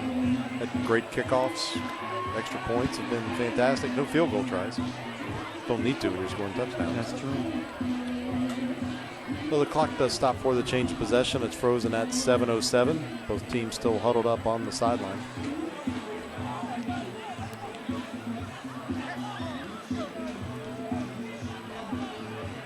Mariemont, of course, one of our ICRC community schools, so we're thrilled for them to be putting on such a performance. And we certainly hope Batavia is able to find their way throughout the rest of the season and get competitive, because I think they are better than they've shown us here tonight.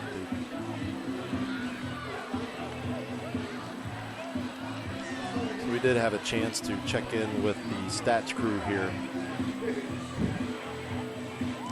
for Mariemont's football staff. Total yardage at halftime, Mariemont 369, Batavia 4. Yeah, that's tough. And that's the whole first half. So, you know, we talked about what's Batavia got to do to be competitive. Well, they just got to compete first before they can be competitive. Right now, it's been all Mariemont. Another great kick by Nixon. It's going to be fielded at the 5 and brought out. Plenty of room. Brookbank's going to try his left side. Looks like the turf monster might have helped after an early trip up. Her hand got a hold of him. It was a turf monster, I believe. Glad he nailed it. Came up and grabbed him. See if our stats guys can get that put in the stat sheet. That was number 00, the turf monster. As you can see, the turf monster gets him when he cuts up the field here. You know, any field, this is a beautiful facility here. Boom. You know, artificial turf field, obviously. Artificial playing surface. Any field has its issues, whether it's real or artificial. Yeah. And sometimes on this not real grass, I won't demean it by calling it fake, because it is a beautiful field. It just sometimes you lose your footing, just like you would on the real stuff. High snap. Skaggs able to fall on it and avoid disaster, because that was very nearly another quick Mariemont touchdown. You don't want to say that again. It could have been very quickly.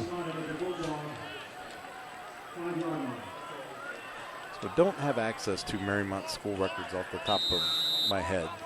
Well, their total yards are -4 now. I just wonder what the highest number of points Mariemont's ever scored in program history was. Probably 70s, I would say. There was no stop clock either. Yeah. Well, we talked a lot in the first half about these quick strike plays. The running clock really doesn't have an impact other than the time you don't have the ball then. Right. If you're, going down in 2- and 3-play drives and scoring. I mean, Batavia don't want to go into this game not having a -4 the whole game. Yeah. I mean, that'll be in all the newspapers. Yeah. So it's 3rd and 18 for the Bulldogs from their own 6-yard line. And has been a common theme for Batavia tonight. Promising start, and then they make a mistake. Pass is complete out to the right side, but it's not going to be good for many yards at all. At least not enough yards to make a difference. I believe the reserve team will be coming in this next series, I believe. So at this point, pinned deep in their own territory, 4th and forever. A lot of those third teamers and 4 teamers will be coming in now. It's what do you? Oh, the Warriors intercepted the ball. We missed that. Our apologies. Charlie Coward comes up with the turnover, so it's completion to the wrong team. So things just continue to not go Batavia's way. And the start I was starting to make before made aware of the turnover. Just a little bit of progress, and you give it all back with mistakes. Very unfortunate. So best starting field position of the night by far for the Warriors. 1st and goal from the Bulldogs' 4-yard line, Frank. 3 receivers to the bottom. Handoff. And touchdown. Just no stopping them. Nope. No stopping this Warriors team right now. And as Frankie accurately predicted, we're starting to see some substitutions. That was JP, and I'm sorry, JP, I'm going to butcher your name, but Normile, N-O-R-M-I-L-E. He's a freshman. It probably feels good to be a freshman. Scoring a touchdown varsity game, I'll tell you that. Absolutely. And against a team with which you've had a pretty intense rivalry. Been one-sided, but intense nonetheless. High snap corral, kick is up. It's good again. 3:59 remaining in the 3rd quarter. It's 49-0 in favor. Great job Yeah. Yeah, 7 for 7 on his extra point. He's getting a workout on him. Yeah. He'll be the one getting iced over on the sideline. Right?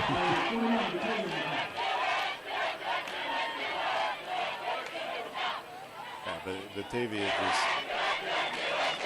It's broken down. Yeah, it's just not working. Unfortunately for them. They're probably like the clock doesn't still go even if they score.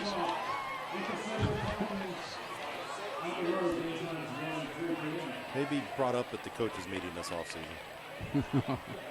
He started at 35, and maybe there's times where it just stays running after every 14 points they get added on. I thought it did. I thought it just kept going.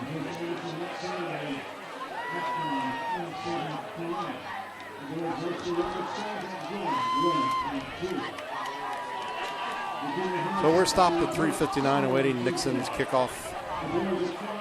Back to the Bulldogs to see if they can't try to find something to take away from this game tonight. In a positive manner, try to put a drive together and do something.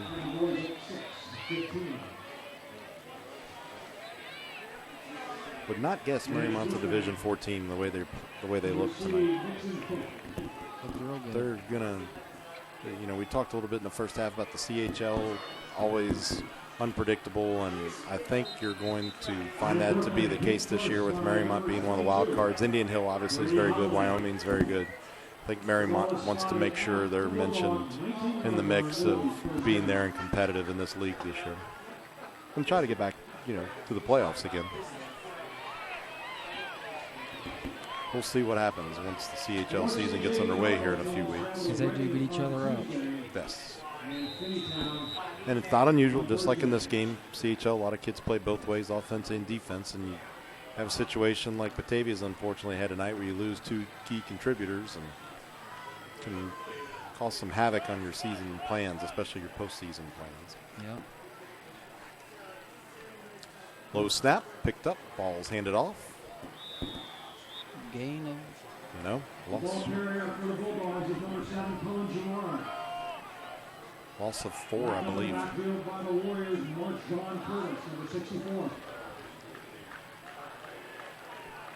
Maybe a loss of 2 or 3. So 2nd and long for the Bulldogs. 2nd and 12. Football now at their own 18-yard line.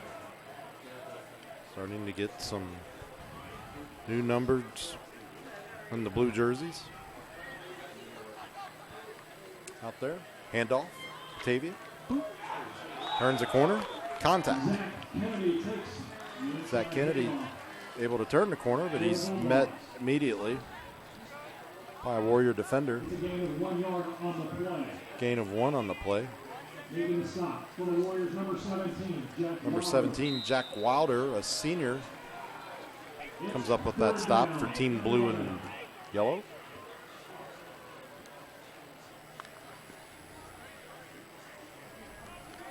Third and 12 for the Bulldogs.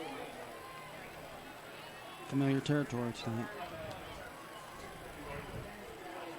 Yeah, I don't know if they've had a third down that wasn't double digits. Nice long pass, way off the mark. Had a receiver streaking down the right side of the field, was looking for Spenson Flugel and off the mark, and now the injury bug is bitten the Warriors, unfortunately, it looks like. Got cramps maybe. So, have an injury timeout here on the field, but we'll take a look at the replay. Plenty of time for Skaggs to get the pass off. And just off the mark. And you can see that Warrior defender, Casella, Daniel Casella, reach immediately down to his leg.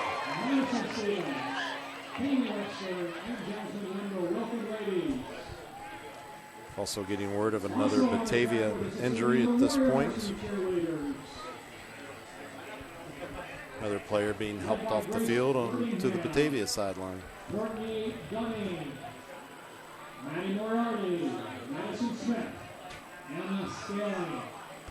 See the Mariemont training staff tending to the injured player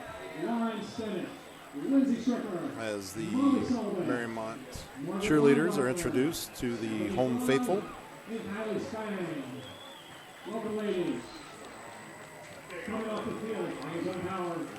Take an extra slow-mo replay there thanks to our producer director extraordinaire Jason Dudley, and you see him reach immediately for the leg.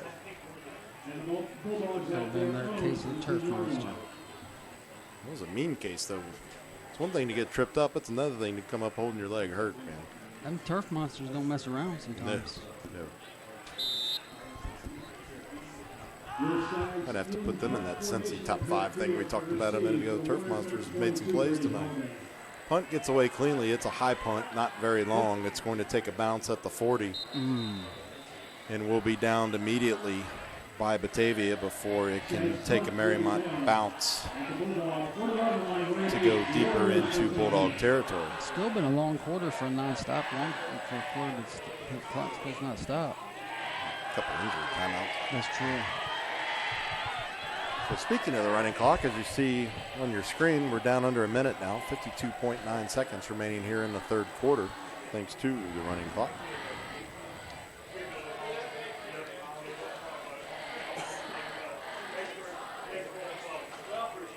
Mariemont out on offense.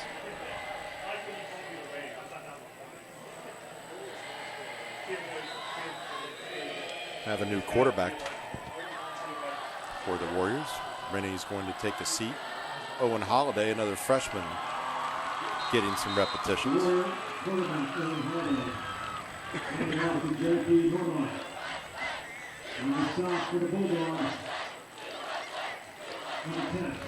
Take a look at the replay there. Hand it off to JP Normal, I believe I heard our public address announcer say. So we had a freshman to freshman connection there, Frank. Yeah. Freshman quarterback handing off to a freshman running back. You'll probably see a couple more of those. 3 receivers split to the top of your bottom. Pitch right. Yeah, quick pitch out. Tries to turn the corner, but it's going to be tracked down for a loss. Spencer Flug with the stop for Batavia. That's something they can build on. And that is the end of the third quarter from Mariemont. The Warriors 49, Batavia nothing. It does go pretty quick with that running clock. It'll probably be even quicker this next one. Batavia or Mariemont's still able to score twice there with the run. Right? Right. 35-0.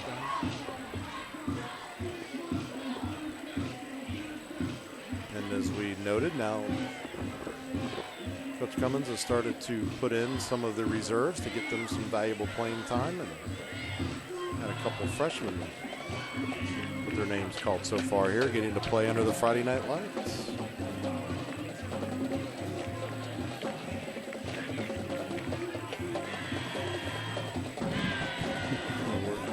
So we're waiting both teams come back out onto the field.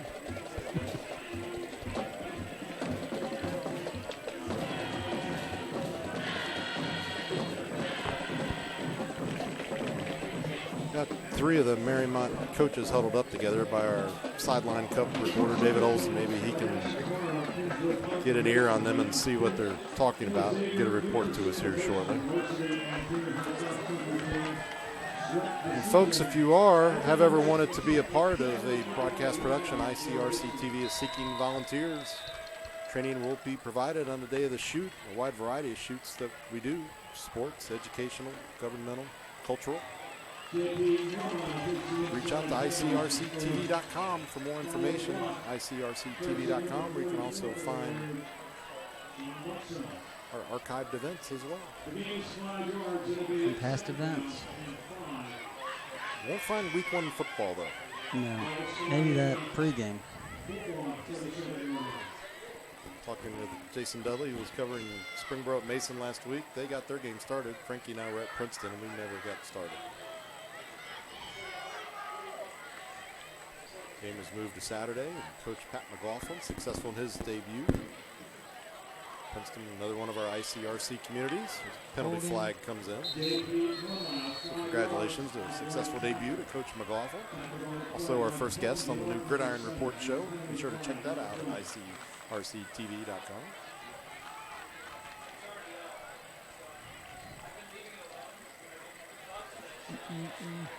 So these penalty conversations are taking longer than the plays themselves. Yeah. It's going to be a hold against the Warriors.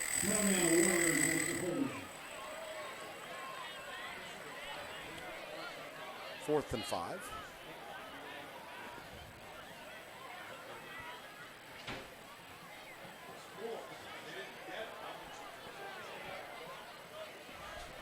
Still conversations among the officials, as you see on your screen. You might be just trying to let that clock roll out.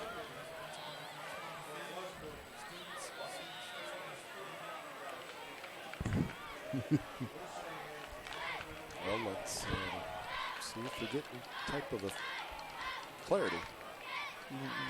Let's see here. Oh, we can't hear him today. Penalty is declined. How that works. Not sure. The referee didn't get his mic clicked on. Was there a turnover or something?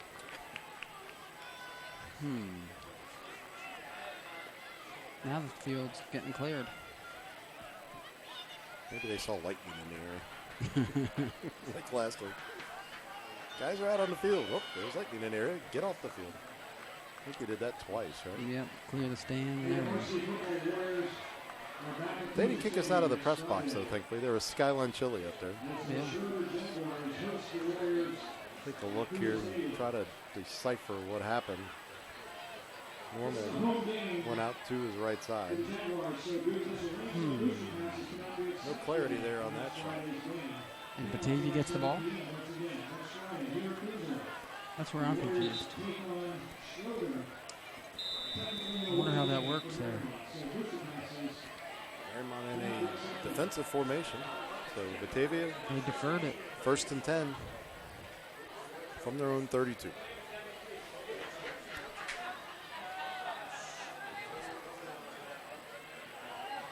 Quarterback's going to keep it, go out to his right side and be brought down. That's Alex Jones, I believe.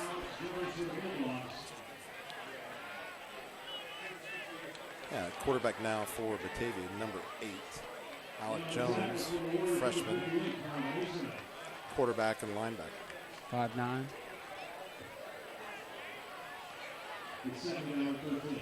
So loss of 3 on the play, 2nd and 13. Going under center.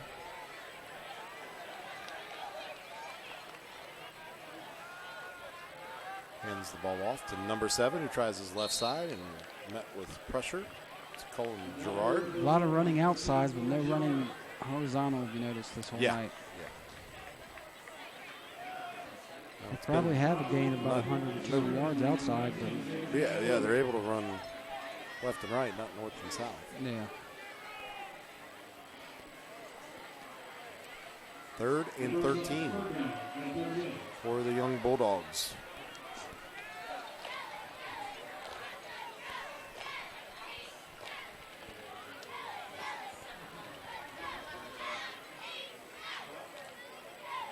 Flag gets thrown in, and quarterback rolls out to his right. Bulldog. Elects to keep it. And is tackled on the play by Trey Mills, a sophomore defensive back. Old fliggity flag thrown again. Holding on Batavia.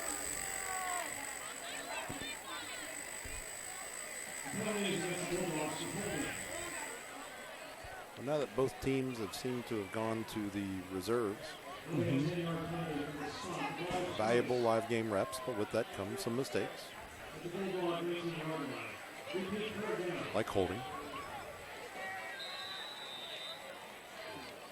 Good contact. He gave me a bulldog.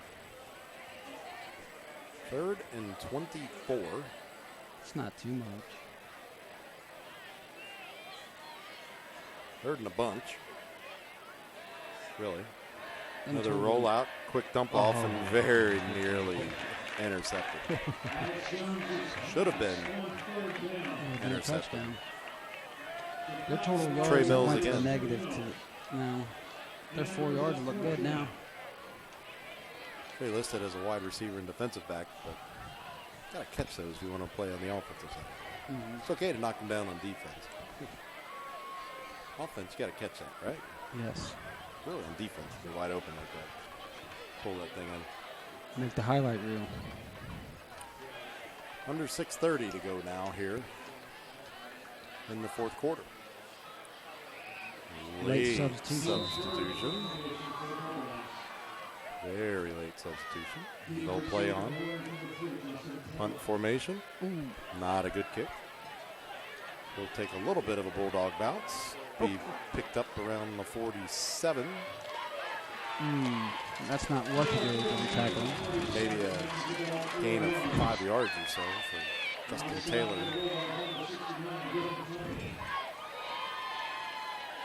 Well, Glenn, it's been an interesting first game. Kind of ready to get into league play at this point. After seeing a game like that, that's for sure.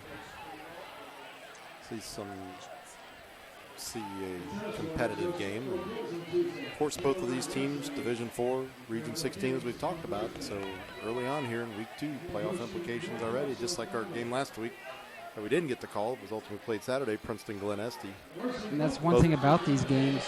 Once you win one, you want that team you beat to win games to get you second tier points. Right. So like with Batavia beating East Clinton last week, you know, that's going to be helping Mariemont's resume to get them second tier points. Normal, excuse me. Dropped for a loss. You haven't said that a lot tonight. Not at all. Not when the guys in blue have the football. I think once again that is Owen Holiday, number 8 at quarterback. See the play coming in from the sideline. Have a number 0 listed there in your shot. Not on a roster. Hope he doesn't score.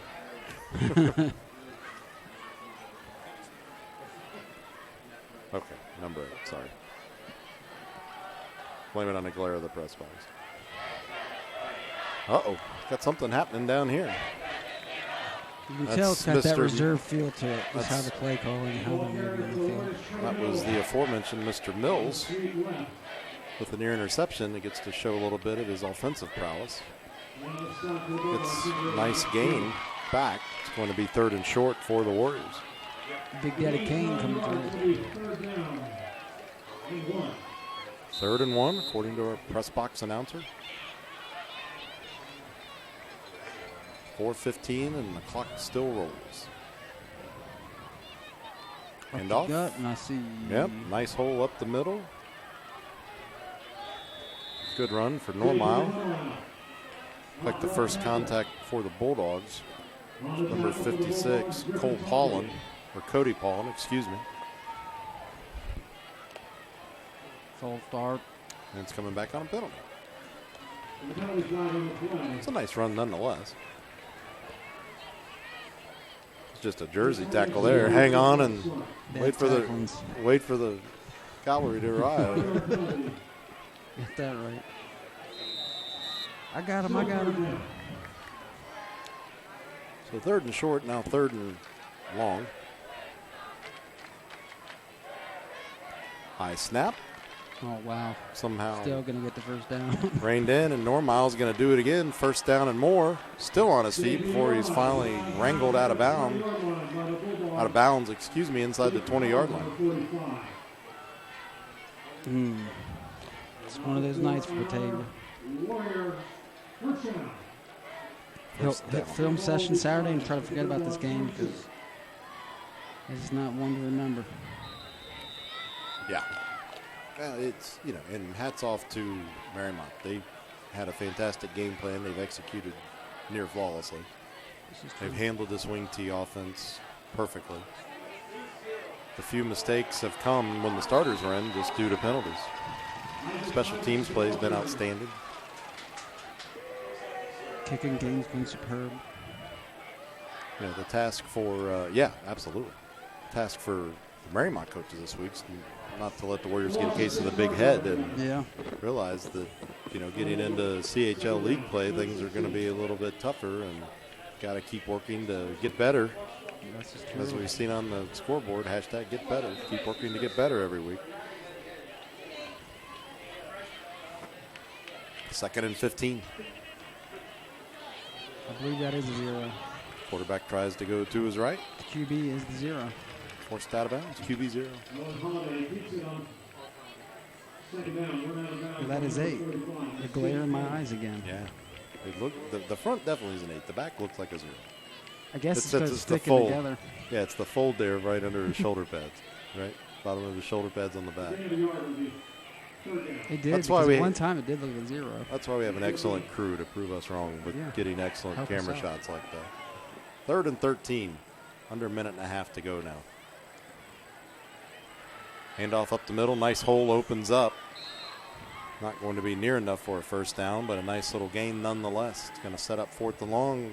What are the Warriors going to do here? Field goal time or leave those offensive guys out there to get some more reps? Just get some more reps. When it's a 50-point spot, you don't want to try to rub it in the other team. I was just thinking of giving Nixon a chance to kick a field goal.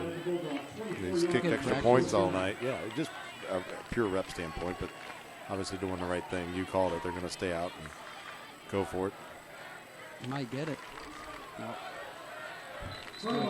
Ball handed off that time to Sebastian Kreidler.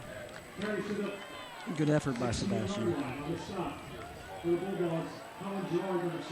So, clock continues to roll. Batavia may get one play in here. I don't think they might even get that in.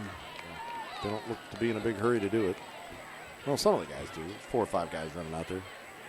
But they've burned about 10 seconds already. Throw the bomb. Number 2. Under 20 to play. So I would give it to number 2 right here. We don't know who's on first. 3 guys run off the field right as the huddle was breaking. 5 seconds now. They said, hey, playing this last play. We'll get the play off. Oh, look, they got some positive yards. Good little running play out to the 30. And time expires. Your final. Mariemont 49, Batavia nothing. Coach Cummins pitches a shutout in the home opener here for the Warriors, Frank. It was a great game. They had a great game plan to stop their run, and that's what did it. do want to thank the Mariemont athletic staff for their tremendous hospitality as always here in the press box. It's been our pleasure to bring you this game. For Jason Dudley and his crew, David Olson on the sideline, and Frank Edwards, I'm Glenn Olson. See you the next time on Friday Night Football. Take care.